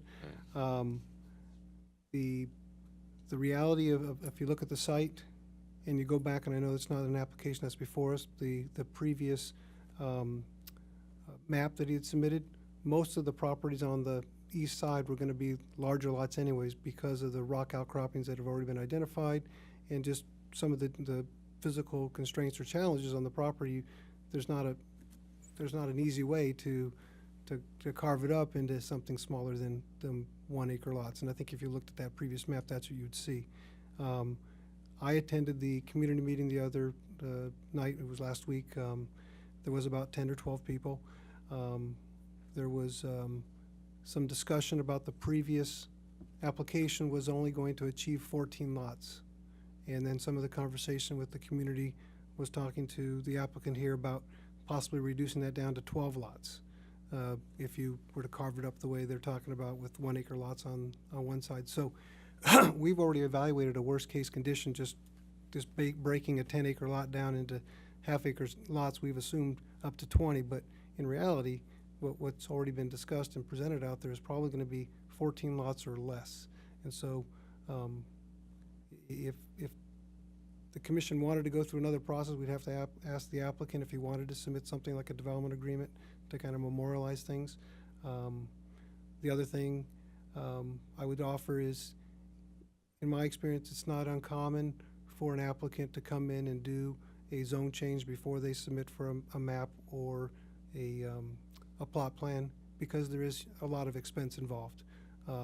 There's applicants that are willing to come in, get the entitlement, submit for a plot plan, and then they come in even before that entitlement is done, and they go at risk with building and grading permits because they're more eager, they're ready, and they're willing to take that risk. It just depends on the applicant how they approach it. In this particular case, I'm hearing the applicant say that he went through quite a bit of expense several years back, got an approval through the Planning Commission, ultimately did not get the approvals of the City Council. And what he's told us in the processing, what I think I've heard from him tonight, is he's trying to get this first incremental approval from you, and that's fine, and that is acceptable in accordance with our code and provisions. Well, I certainly understand his reluctance to spend the money up front on the risk of, a project that may or may not be approved. But before we get too far off the path, any other questions about what's been presented so far? The applicant, no. Thank you, Mr. Dumas. Yeah. At this time, let's move to the public hearing portion. We have 9 speakers. First being Carol Nagansett. I think I pronounced that wrong. My apologies. Susan Zeitz is number 2 on the list. Good evening, Mr. Chair, members of the commission, staff, and public. My name is Carol Nagengast. That's fine. Everybody does that to it. I live at 26410 Ironwood Avenue in Moreno Valley. I'm a longtime property owner with land 2 parcels just to the east of the proposed zoning change. The landowner, Mr. Dumas, is asking to double to 20 the potential density of houses allowed on the parcel that we're discussing, and the city is recommending that this be approved. I remind you that in 2009, a proposal for 14 houses on the same site was denied due to resident objections, including my own at the time, and to the natural unsuitability of the parcel for development. You have seen their significant outcroppings, the rocks, and you have stated that, to the best of your knowledge, the site has never been examined for Native American or other cultural artifacts. As importantly, the planning notice of public hearing sent to me suggests that changing the zoning from R1 to R2 would make this parcel, and I quote, consistent with zoning of adjacent developed single-family residential properties to the north and the west. You've addressed this in some part. However, the above statement is rather misleading. It does not mention the adjacent undeveloped properties in the east and to the south that have been zoned R1 for decades. And secondly, it flies in the face of the 2006 general plan zoning of this area as R1. If the general plan is outdated or inconsistent, and it well may be, my suggestion is that we by all means have a full discussion of it, complete with environmental, historical, and cultural impact studies. Let us not make piecemeal significant changes to the general plan without a full and a fair assessment of all aspects of it. I've lived in my present home since long before incorporation of the city because I and my family and my neighbors value its semi-rural nature. A progressive planning commission in any city would ensure the continued designation of any part of the city as semi-rural in order to attract the kinds of families who want horses and other animals, who want to raise their children in a natural environment that includes both wildlife and their privacy. I attended the informal discussion with the landowner last week, and I was somewhat amused and partially shocked to hear a member of his team refer to the northern part of my 5+ acres as a vacant lot. Okay, this has been addressed several times, but I make a point of it because, frankly, my feelings were hurt just a little bit. That land is part of my backyard. Okay, it's not a vacant lot. And it's an ever-shrinking environment for foxes, rabbits, coyotes, and a myriad of rodent, bird, and insect species. I don't know if any of them are endangered, and I suspect you all read my email since I brought it up at that time earlier today. But the memory of the Stevens kangaroo rat saga lingers in my mind as it does perhaps in yours. Carol. This is not NIMBY. Time is up. Already. This is not NIMBY, okay? If I had known 30 years ago that this would be under constant discussion, I probably would have moved then with my Thank family. you. Susan Zeitz. My clock starts. I want to ask Rick, he said he down Mountain Ranch, as the perimeter is dirt, the 3/4 of it on the other sides are all dirt. We're at the public hearing. If you want to step up to the microphone, nothing will be recorded unless you come up there. Thank you. Okay. All right. And walking that property means hiking all over it. Okay, I am against the rezoning of Mountain Ranch Road. Since February 1984, 33 years, we've lived next to and shared our western property line with this property, the subject of a second rezoning request. This unique and challenging property has many crazy topographical features all crammed onto less than 10 acres. From its highest knoll, which is almost centered on this land, you can look around and see that you're standing on what geologically begins with the knolls located on my neighbor's property, Carol's, to the east of me that flows and blends onto and across our property. You would also see earthen bowls, 2 of which are extremely large. One in the southeast corner runs east to west, is deep, has large earthen dam that runs the width of the property to the south, and is as high as their roof. On the other is large and pear-shaped, running alongside our shared property line between this knoll and mine. You will also see elevation differences. There are many and great. From the knoll, you can envision a line drawn down the approximate center of the property from north to south. And what would you see on the eastern half are the knolls, the bowls, the largest elevation differences, and the harmonious eastern property line that would be ruined by any grading. You would also see the western half has lower elevations, is mostly level, has less dramatic transitions between it and the existing properties to the west, north, and the southwest corner. I've gleaned an intimate knowledge of this property by 33 years of walking, hiking, and riding horses on it. I recently walked it trying to capture its unique topography with my camera because I wanted everyone to understand why it's zoned R1, why it couldn't support anything less than R1, and why it should remain R1. It's hard to imagine so many topographical challenges can be found on less than 10 acres, even when you see it with your own eyes. If you haven't walked this property, I'd recommend it, the whole property. I submitted photos and letters, which I see that you've gotten, in hopes that the photos would enable you to ascertain that it is in the best interest of this land to remain R1. Remember, too, that the current R1 zone is consistent with the general plan designation, and that the R2 general plan land use designation is for residential uses at a maximum density of 2 units per acre. November 9th, the city council members denied this applicant's request for the zone change, one that had a plan including 5 more homes than allowed by R1 zoning. The council cited that homeowners have their life savings invested, bought in this area in good faith, believing it would remain R1, attended the creation of the first and subsequent master plans where we were assured that this northeast area would remain rural. We were told that Vista de Cerros was a natural and good dividing line between R2 and R1. And in 2006, just to the south of this, there was also a denial for a zone change, citing many of the same reasons. I'd like to ask you to recommend to the City Council that they should initiate a general plan amendment placing this area in the residential 1 land use designation. The Planning Commission is granted this authority under the MVMC 9.02.040D1. Thank you. Thank you very much. David Zeitz next. Lindsay Robinson follows.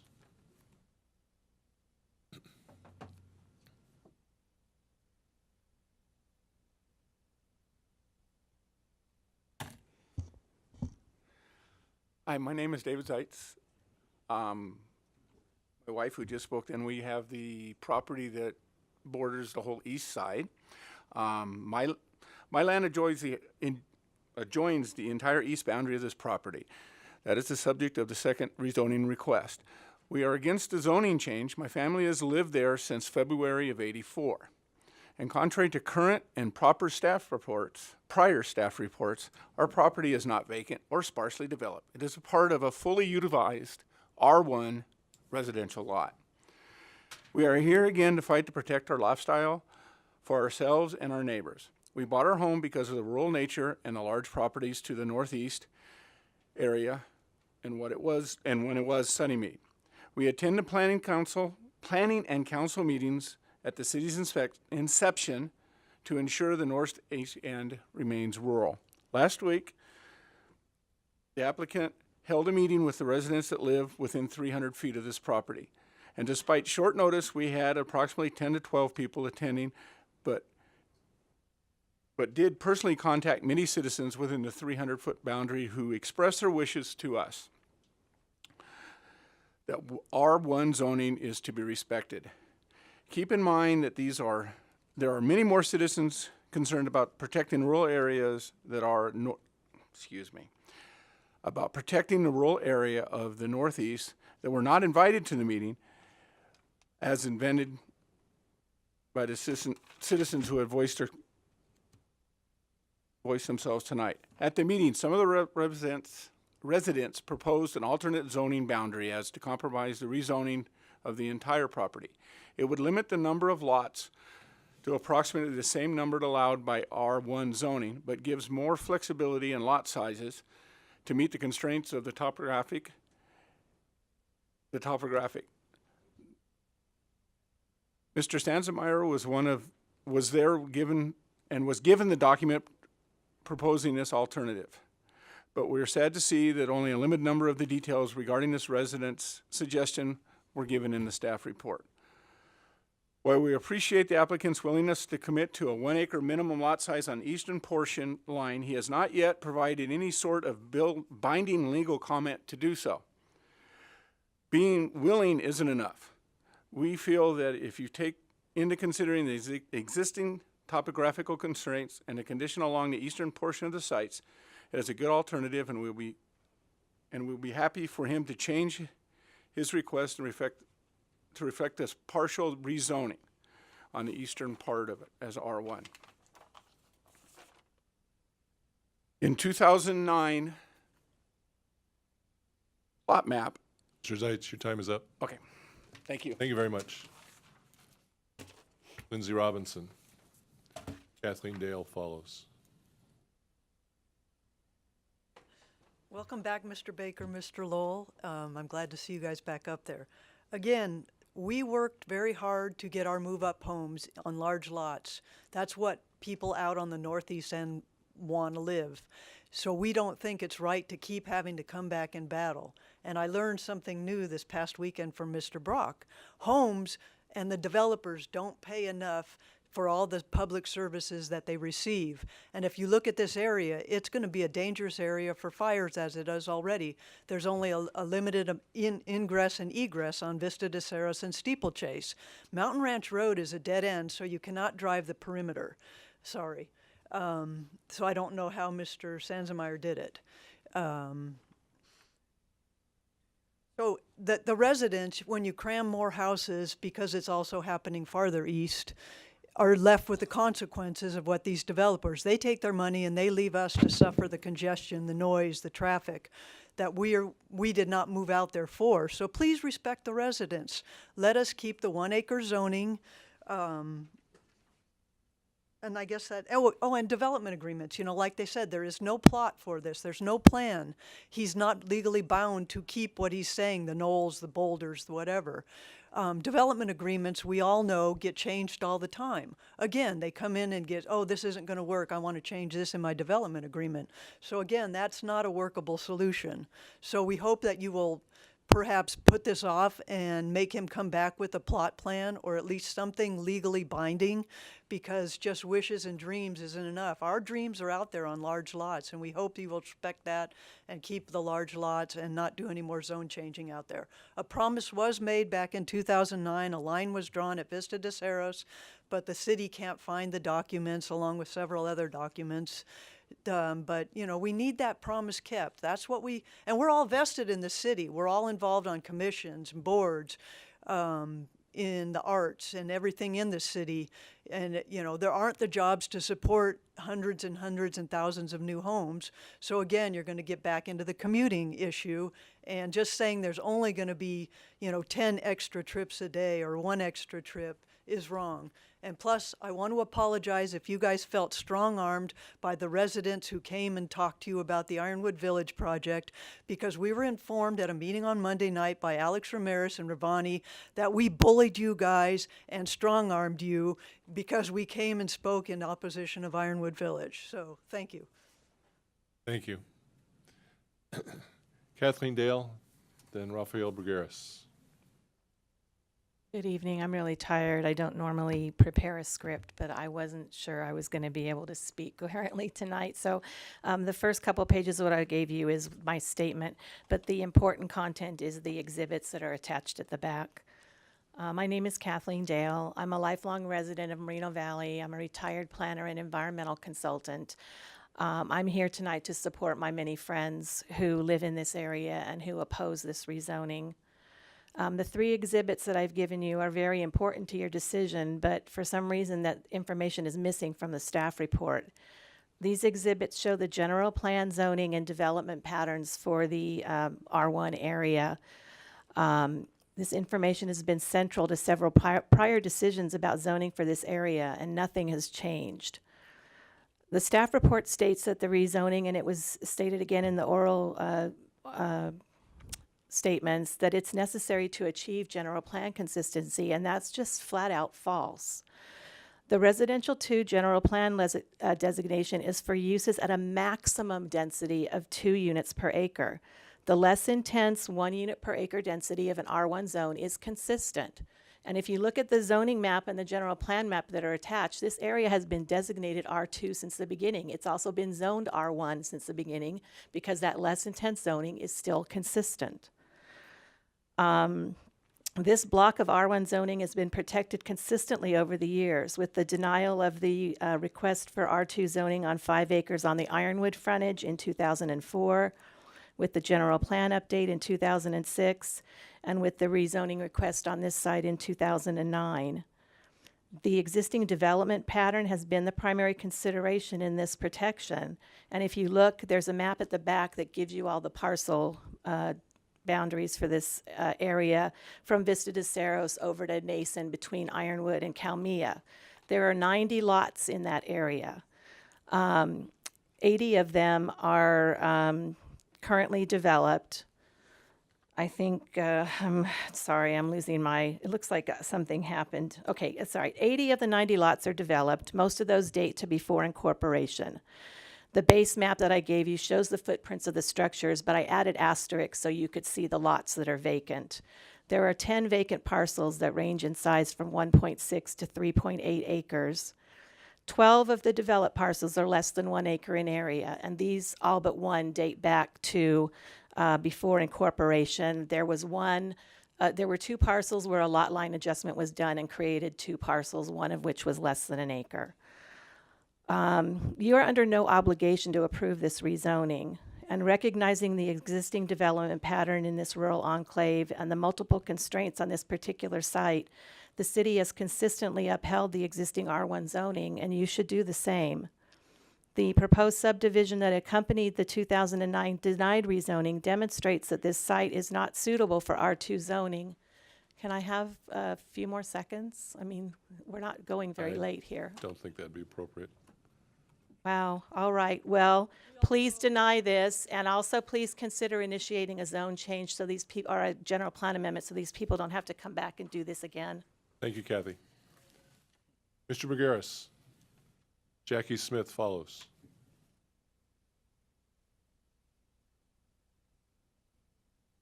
Good evening, Chair, Commissioners, staff, residents. I learned a lot. I learned a lot tonight about the zoning R and 2. I got well educated. I've been up there twice. I was up there in April, and I enjoyed the ride. And I went up there yesterday, and I enjoyed the same ride.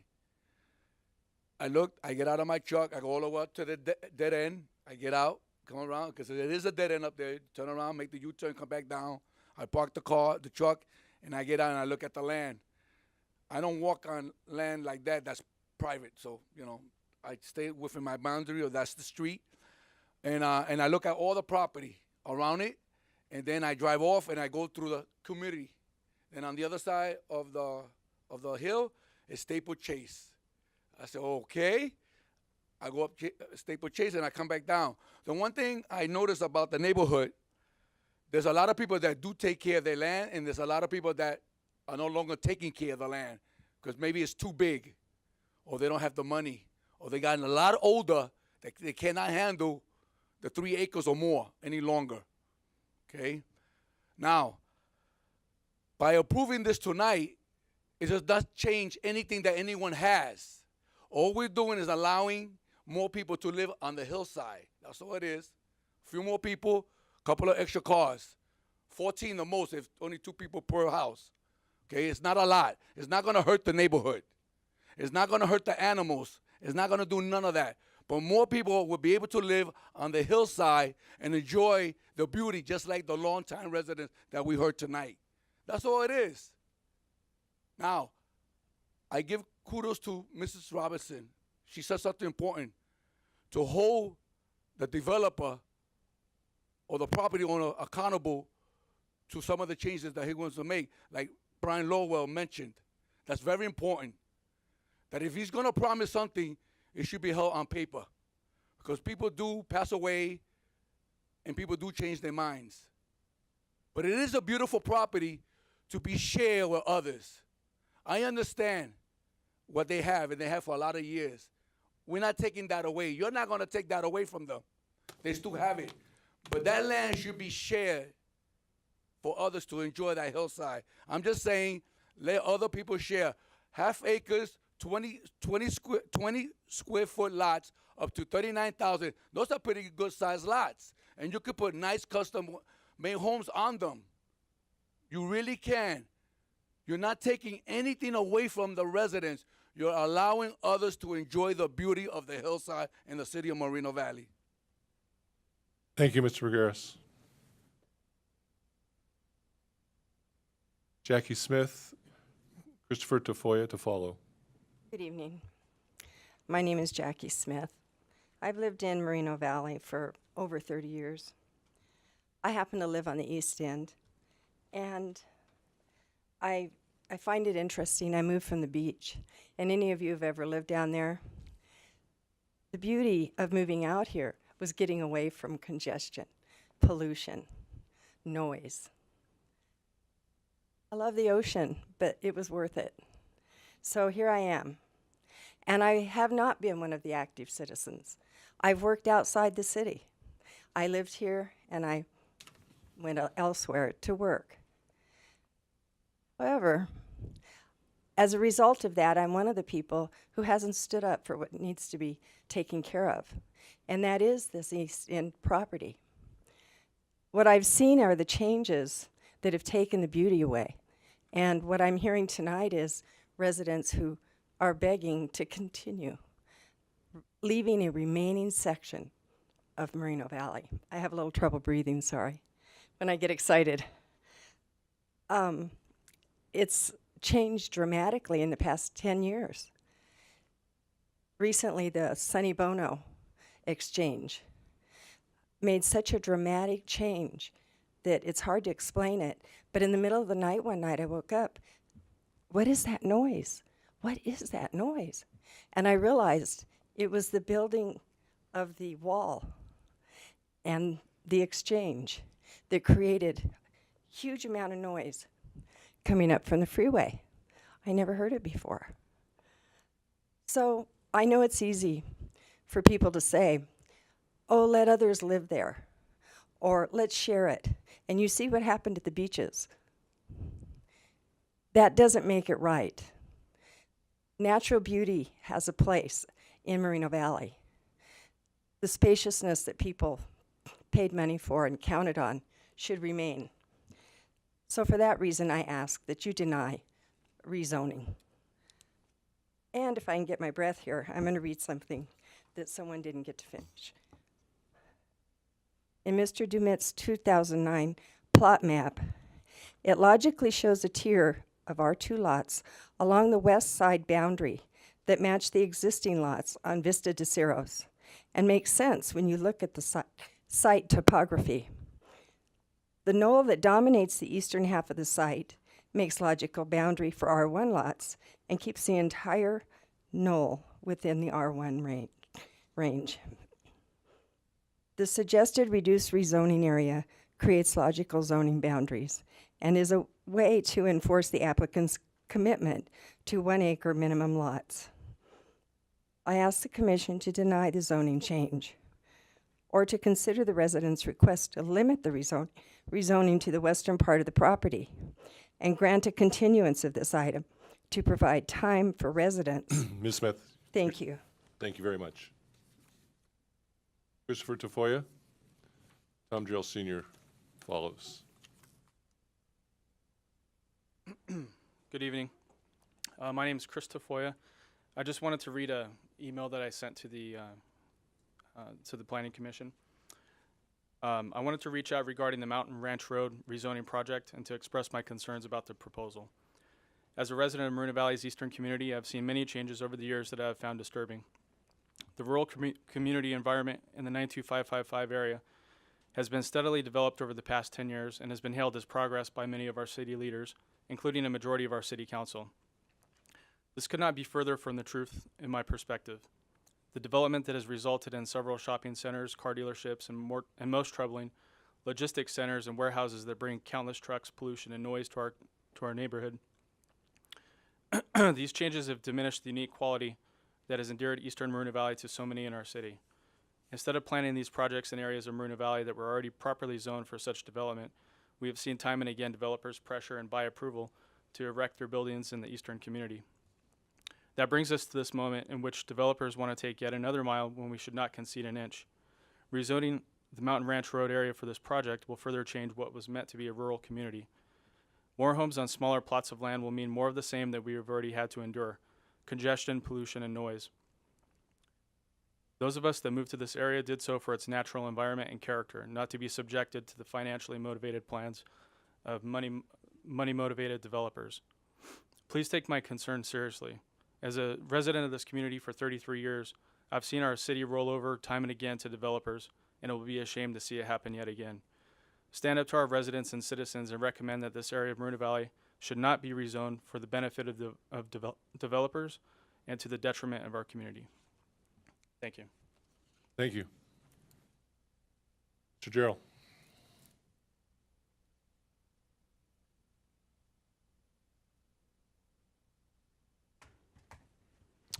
Tom Jarrell Sr., again speaking on behalf of myself, Chair Barnes, Vice Chair Corsack, commissioners, members of the staff, and the public. First of all, I'd like to say I have an acute respect for anybody who stands up for their opinion, whether for or against. That's what that flag's all about, and I'm so proud to do the Pledge of Allegiance because it guarantees our freedom to speak our mind and redress our grievances. I know this property very well. I've actually walked it a number of times. I built 5 custom homes in the 1980s just to the west of this. I designed 3 others. They ranged, the homes I built were from 2,100 feet to 4,700 feet. The ones I designed were in the mid 3,000s, high 3,000 foot range. They were built by others. I was working for another company at the time. So I know the area very well. I actually moved out here to try and acquire property just to the northeast of this, track 10271, and which has 10 and 12,000 foot lots in it, which are built out today. And they would be just east of LaSalle and just above the, probably like say to the northeast. I was on that original general plan committee that was approved in 1988. But the single most important thing I think I can say about this application is I have personal knowledge of the developer, and I've always said determining a person's credibility, just look what they built before. The Donuts, I think, are a class act. They have 2 properties, one commercial, one residential, and they're not in the best of areas. They're down in Edgemont. And they improved those areas. And think about it, I didn't realize they came here in 2004. Well, where were we in 2004? Everything was on the up. Come 2007, we were on the down. They made it through the down cycle. They're still here. So, and they're maintaining their properties and doing a darn good job, in my opinion. So, and I'm a quasi-competitor. And for the record, I have no vested interest in this project. The Donuts did not ask me. There's nothing in it for me other than community benefit. And also, I know the book on most projects that come to you. I've been in the development business. And, you know, it's extremely expensive right now. And I also know a little bit about trying to maintain a property. I have a 7,800 foot lot, and man, that water bill, I love it. In the summer, 170, 150, you know, I mean, I talk to my neighbors all about the same. If you want some green grass, you're going to pay dearly for it, and I live alone, so you know it's terrible. I do like some of the comments brought forth by both Commissioner Lowell and the Chairman Barnes about trying to come up with some surety. I learned something tonight. I didn't realize you couldn't put conditions on a change of zone, and but I do think there needs to be some surety for the people around the property. I think the Donuts will do a good job. There's a desperate need for high-end housing in this city. It's so underdone. I don't see this as a very highly aggressive project. They were talking about the history of that area. I think the question... Mr. Joe. Oh, we're done? 3 minutes. Okay. Yeah. Well, in short, there was a gorge on Vista de Cerros and a pile of rocks to the other side, so things change. Thank you very much. That concludes the public speakers. So at this time, Mr. Duma, would you like to respond to anything you've heard?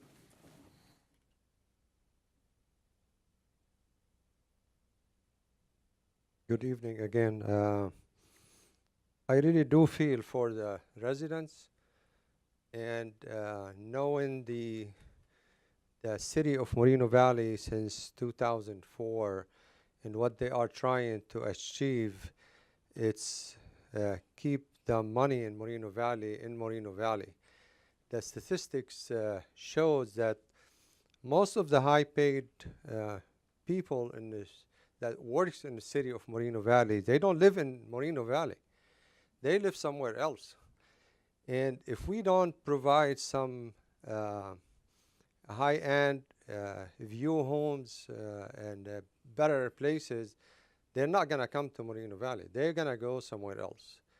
And I do have a track record of, I do build some custom homes, I build shopping center, I build apartment, I build condominium, and I always do a good job regardless what area I am. So I know for sure that I will be doing a beautiful project that everybody will be happy to go and live there. And I would consider the opportunities, and I would like to work with the neighbors to come to a conclusion that will benefit everybody. That property is not going to stay vacant there. It's going to get built regardless. Whether they're 10, whether they're 14, it could be R1 zone, and people build their guest house there, and you end up with 20 homes anyway. So I think by coming up to a conclusion that will benefit the people in the easterly side of it, I am willing to work with them. And that's why I'm here, and that's why I met them, and that's why I'm asking for your approval. Thank you. Thank you, Mr. Newman. With that, we will close the public hearing and have some discussion.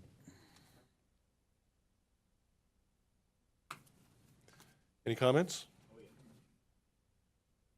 Ah. You seem to be ready to go, so go. Commissioner Lowell.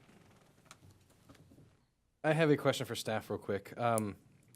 Given the fact that we were presented with a map, which I probably should have downloaded on my own, the zoning versus general plan map or land use map, and there is an obvious conflict between R1 zoning and R2 zoning, and it's more than just this one piece of property.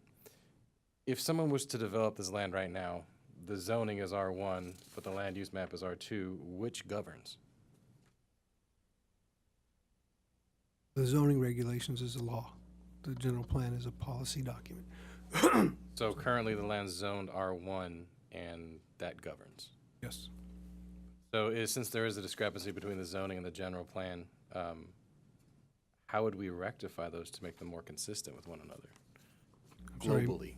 I'm sorry, I didn't hear the question. The map that we have here says the zoning map, it says R1, but the land use map says there's a bunch of R2.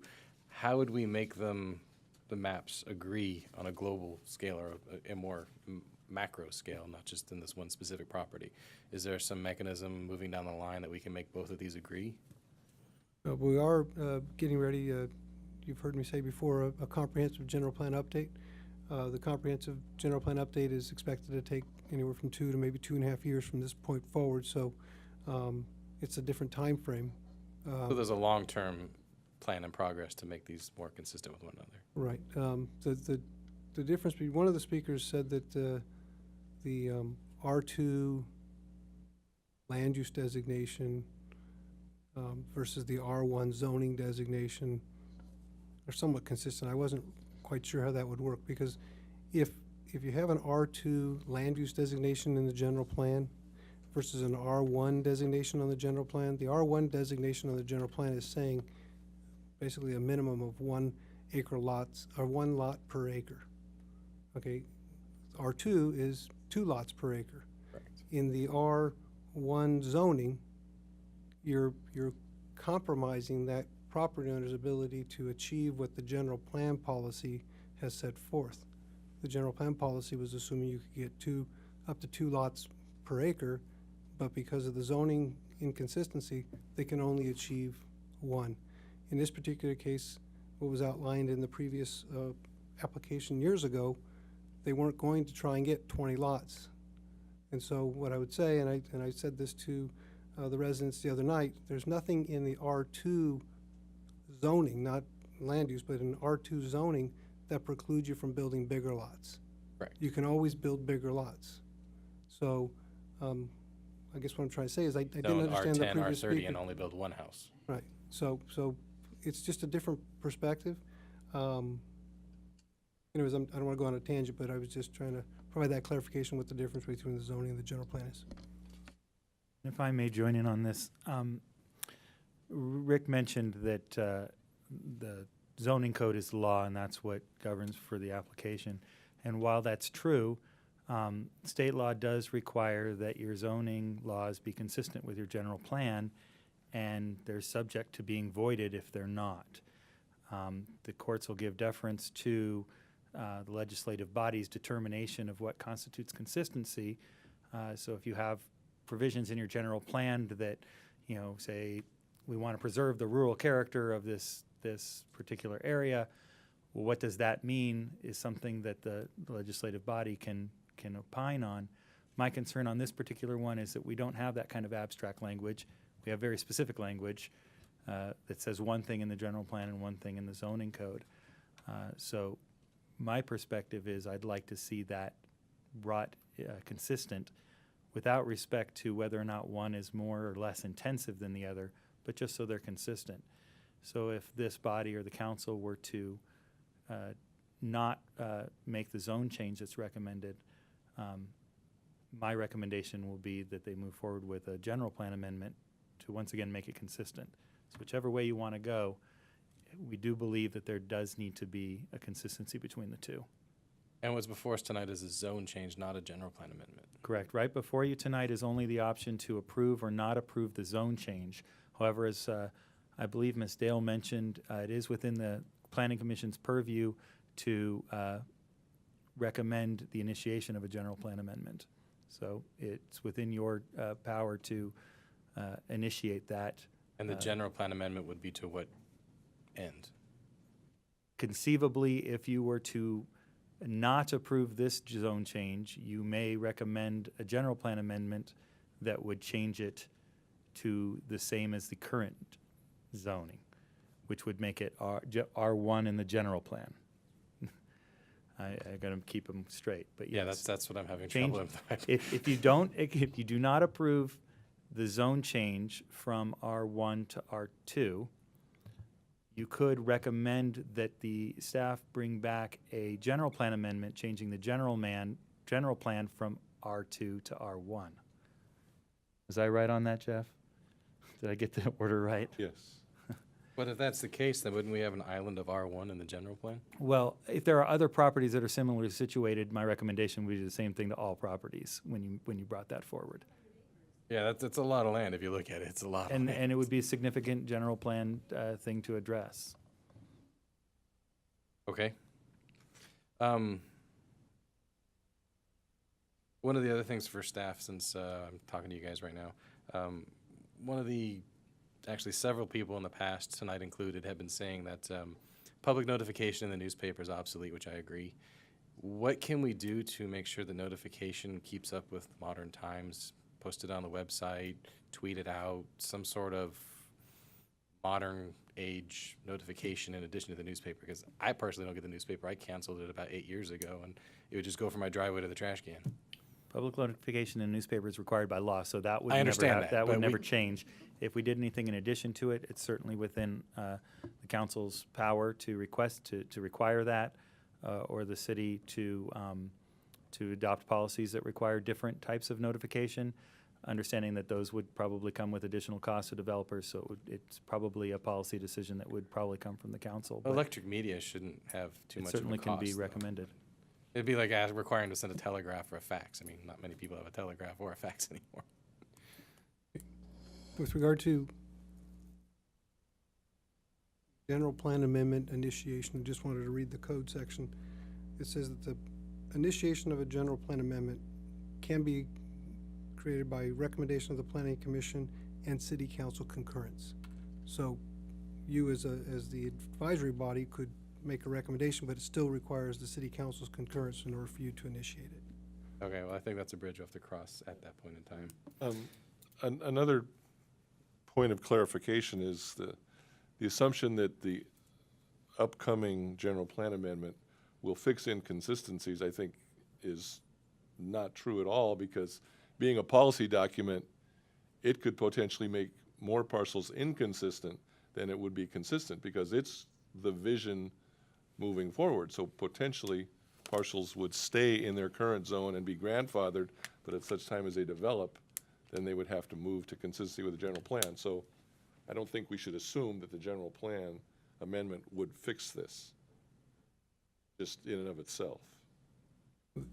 The general plan amendment could fix it Excuse me, specifically. I meant the revised, the updated general plan, that's what I meant.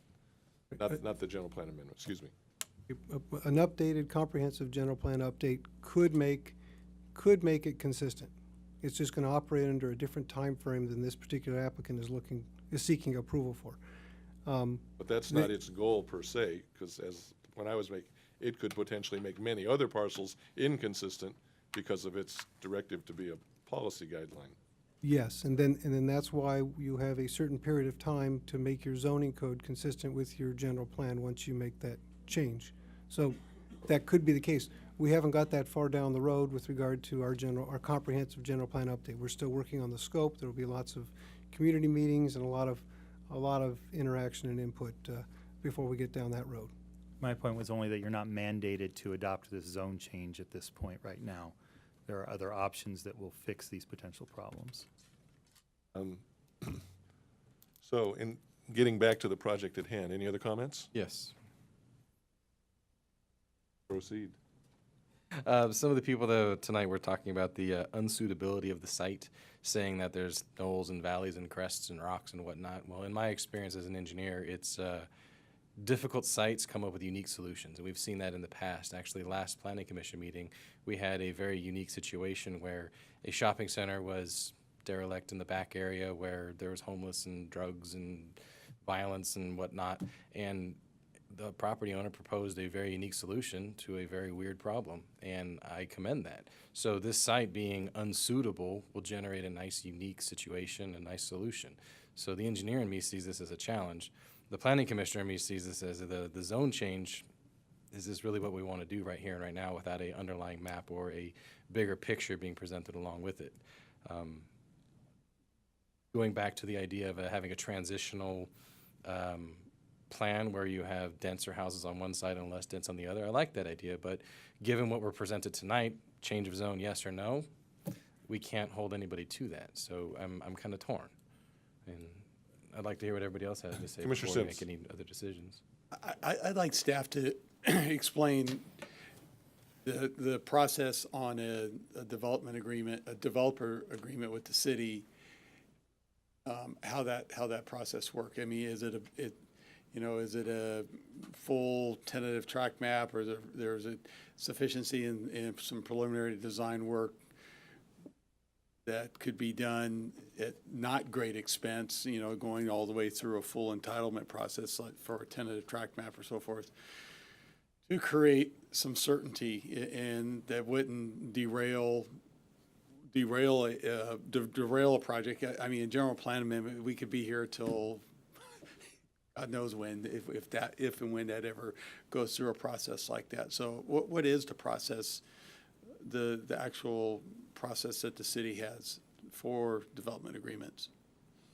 And how, and could that somehow be meshed into, if we were to continue this for an appropriate period of time, to generate a development agreement? Because, and I guess I look at this, and there's a lot of the same folks that were here for the Ironwood Village, and I look at these as two, and this not to be of any disrespect, I look at these as a far, far different situation than what was being proposed with this. The other projects seem very incompatible with the rural lifestyle. The half-acre minimum is compatible with animal keeping, and over the 3 or 4 years I've been on the commission, there's been recurrent, Moreno Valley doesn't have a place for people who want to move up to. Well, this is a prime spot for that. And I think with the mapping, if Mr. Dumas is the same applicant of the 2009 case, and this exhibit that was shown that was here, that's very, very respectful of the uniqueness of the property. And I do think from a planning standpoint and an engineering standpoint, there is going to be obvious development capability of the property against cost. And so there will be breakpoints on where, is it 13, 12? It's not going to be 20 lots. They're not going to go grade out, highly unlikely grade out a rock pile. So anyhow, long story short is I guess going back to my original question, I was pontificating there to give you time to do research. But anyhow, I would like to understand what the development agreement process is. Sure. First off, and as well as the timing. Yeah. and I want to preface this, I'm going to read some sections from the code just to answer your question, but I want to make sure it's real clear for the record.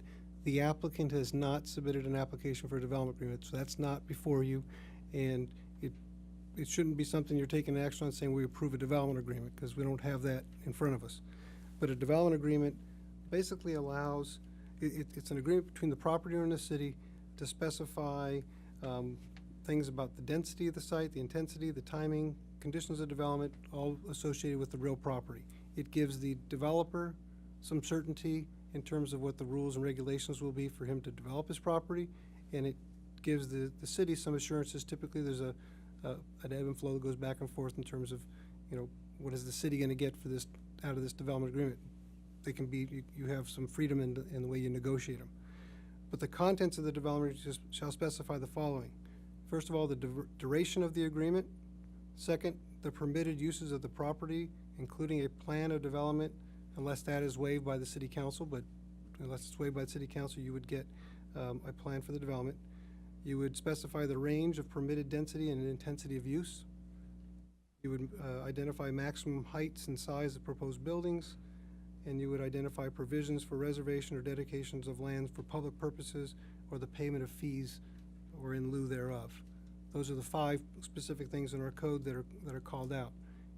As far as the process goes, it would require a separate application.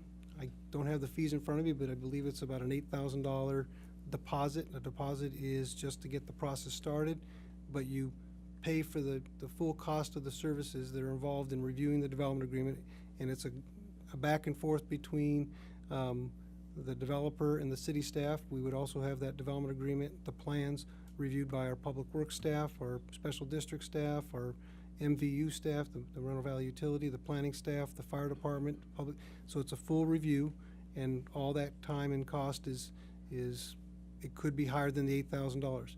In addition to that, the developer would be required to put together a development agreement document itself that would be negotiated, and to the extent that we need to define those heights and intensities and densities and a development plan, there's a cost involved with that goes back to the developer.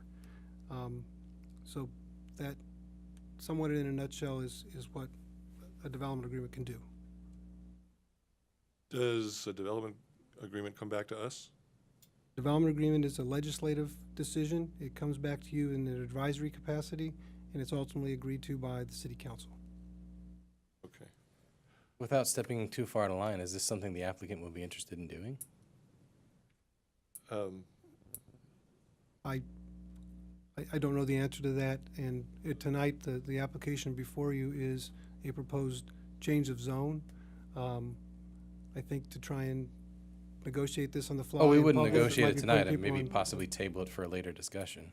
I think before we go there, that we pursue a solution that solves tonight's dilemma, which is an action on this case. So, if I may, Mr. Chairman, the action tonight, just to reiterate what the staff report said, and I know there's been some discussion about the lack of a subdivision map or a plan. A zone change does not require that, and when that plan does come forward, it has to go through its own review. And its own review would require a plot plan, which comes back before this planning commission.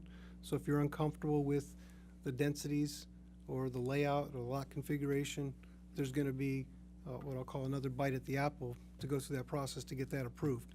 So it's not like by approving the zone change, you give them carte blanche on what they can do with the property.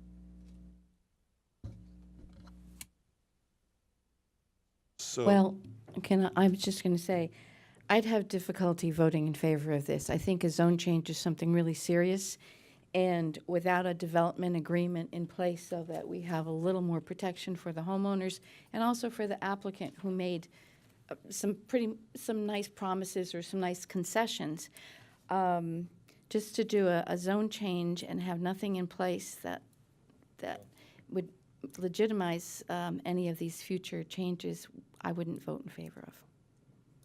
Anybody else?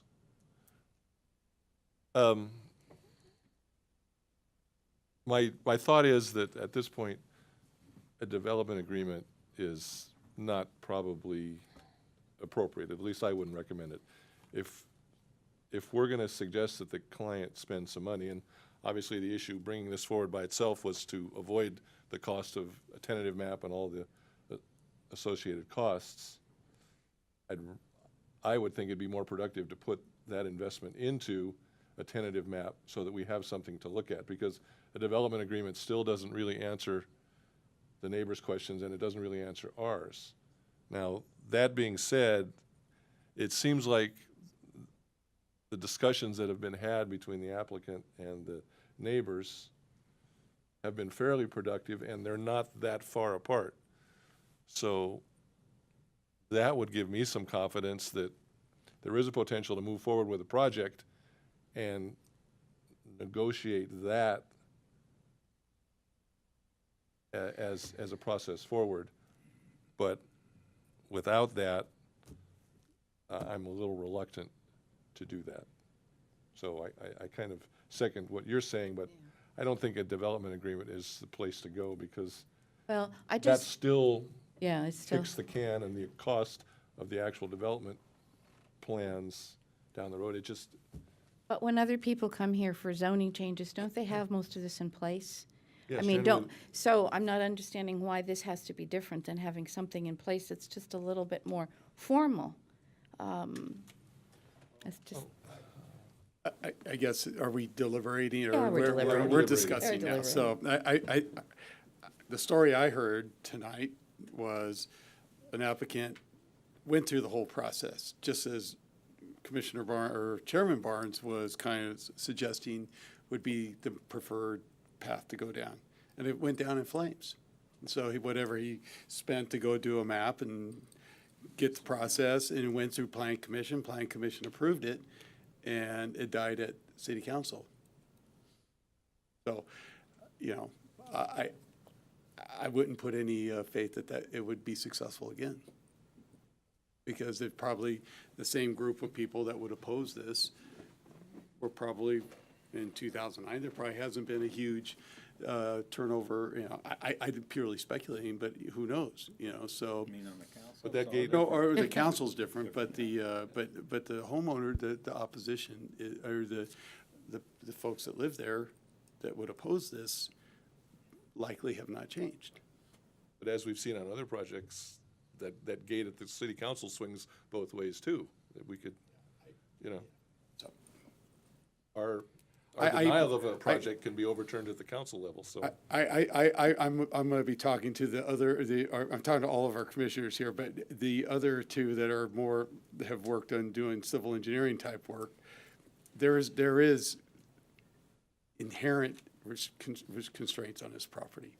It's highly unlikely that there would ever be 20 or close to 20 lots on this. So that gives me some, as an engineer, some reasonableness that it's not going to develop at the intensity that would be proposed with the approval of a zone change. We've probably already seen the maximum development, which was the previous project. Right.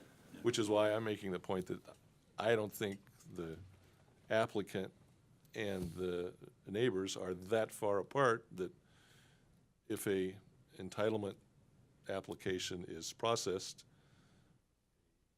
negotiated settlement could be reached, but without that, and it seems like the main issue is the fact that this is one of those projects that falls on the line between X and Y.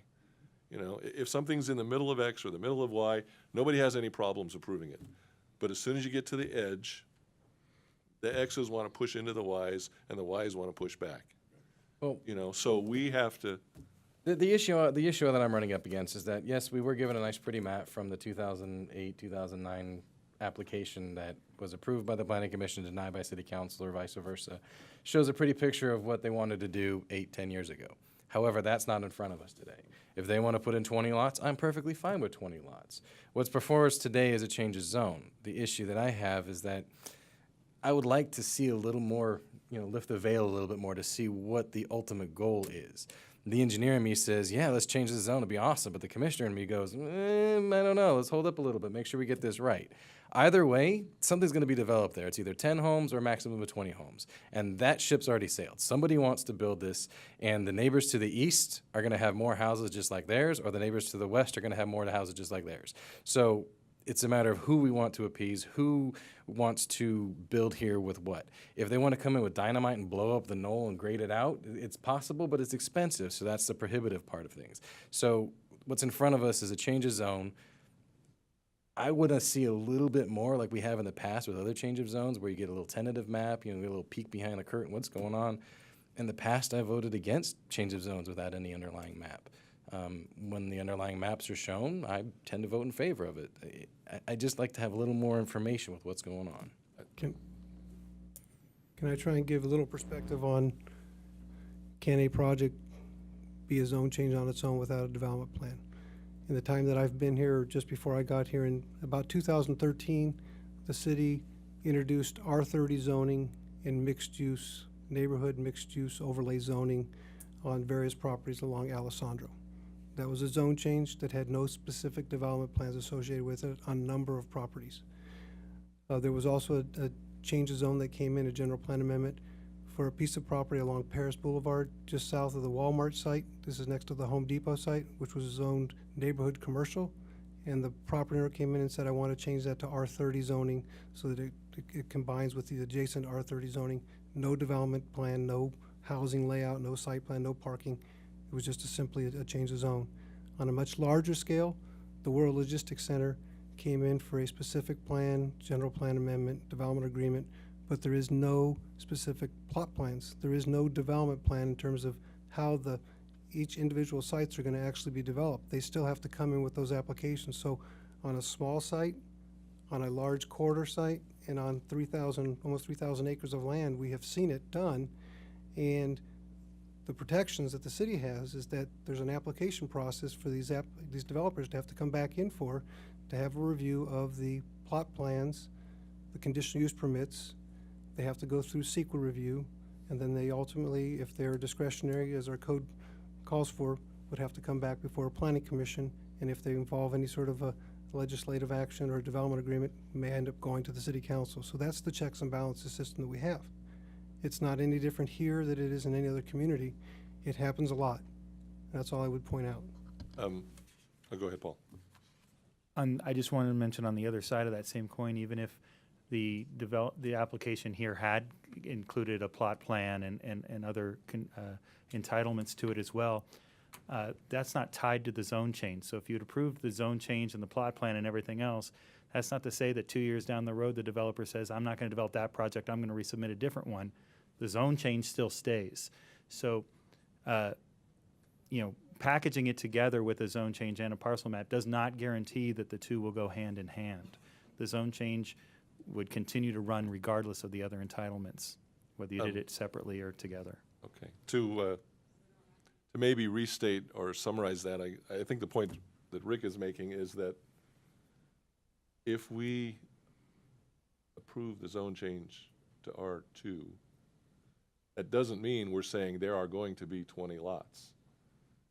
And this is all hypothetical, what I'm saying here. He can come back with 16, and we could say no. He could come back with 14, and we could say no. He could come back with 12, and we'd say, we like it. It's a transition project. That's what's required to address the transition. So I kind of agree with what Rick is saying, is that we can still approve the change of zone, and then, remembering this discussion, apply our concerns about the transition between the two zones to whatever project were to come back before us. Is that correct? That's very well stated, because when it comes back and you look at whether it's 20 lots, 16 lots, 14 lots, or something less, we're also still having to make findings that it's consistent with our general plan. And our general plan will still say you want to protect those rock outcroppings. You want to be respectful of the hillsides. Our zoning ordinance standards will talk about what kind of grading and how the lot should be developed on in respect to its site. You also want to respect views and aesthetics. You want to respect privacy, which is in our design guidelines, things that need to be respected. So all of those things would be inherent in the review process. Now, that's our process. Yeah, and as we discuss this more, I'm giving that more and more weight personally, knowing that we will have the opportunity and the responsibility to review a future project and determine how that transition, which is what we're arguing about now, how that transition is adjudicated. I trust us to do that correctly. Okay, I'm ready to make a motion. Any more discussion? No, I came into this very open-minded, trying to hear both sides of the argument. In the past, I voted against zone changes without maps, but as Mr. Sansamar just pointed out, that the World Logistics Center, I voted in favor of, didn't have an underlying map. The R30 overlay of, what was it, Alessandro, didn't have a map. So I'm kind of more I'm open-minded this entire time, and I'm kind of bouncing both ways on this. So I'm intrigued. Right. Would someone like to make a motion? I'll do it. Hang on, let me try and do this correctly. Not likely, but I'll try. All right. Get back. There we go. Okay. I'm gonna hit the button and forward accordingly. Oh, or not? Okay. You missed it. Yep, missed it. Nope, you got it. You want me to Oh, you read did the, get it. want me to read the motion or? However you choose to do it. Okay. Your option. Planning Commission hereby approves resolution Hang on. number 201. What? Make a motion. I move Not that we hereby approve. Oh, I approves. move we approve. Okay. Move that the Planning Commission approve hereby resolution 2017-22 and recommends that the City Council, number one, adopt a negative declaration for application PEN 16-0042 pursuant to California Environmental Quality Act guidelines, and also, number two, approve change of zone application PEN 16-0042 based on the findings contained in this resolution.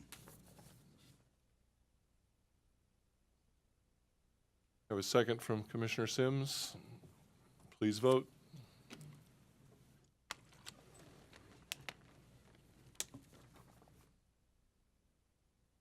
All votes have been cast. Motion carries 4-1. Thank you very much. Wrap up. This is a legislative action that ultimate approval is by the city council. We'll be taking your recommendation in the form of the resolution that you just approved tonight to the city council. We do not have a date yet set. We'll have to take a look at that scheduling. We'll advise you at our next meeting if we have that information. Thank you. Any wrap-up comments from the commission? I sorely miss my fellow commissioners, the two that are not here and the two alternates that are also not here. I would behoove the city council to make a swift action to replace and appoint the two missing commissioners. Yeah. We are very close to not having a quorum. I think 4 is a quorum. If any one of us goes on vacation or is sick, we're right on that threshold. So That's true. Everyone, get your flu shots and take your vitamins because Yes. you can't afford Well, to be sick. yes. Well, and I just, kind of tag along on that, Brian. If we would have had a full panel up here, we may have had further deliberation on these difficult situation that might have been. The more people up here, the more perspectives, the better we vet a situation. And I really miss my fellow commissioners. All right. Thank you, everyone, for your attendance. Staff, thank you Barnes? very much. Chair Barnes, if I may, I'm sorry, we just Please. skipped over staff comments, and I did have one for Okay. you this evening, if we might. I just wanted to introduce the commission to Darren Ziegler, directly behind me, new deputy city attorney in our office that we just hired, and he will eventually be my backup for the planning commission. So you may Or see in the him long at some term, point is in the he gonna- future. You're going to be his backup. Welcome, Darren. So I just wanted to welcome him and introduce you all to this new face you see behind me. Thank you. Anything else? With that, the meeting is adjourned to June 22nd, we expect to have 2 items on that agenda. June 22nd. Everybody drive safe. Don't drink and drive. Have a great Memorial Day Thank you weekend. very much. Good night. Meeting's adjourned.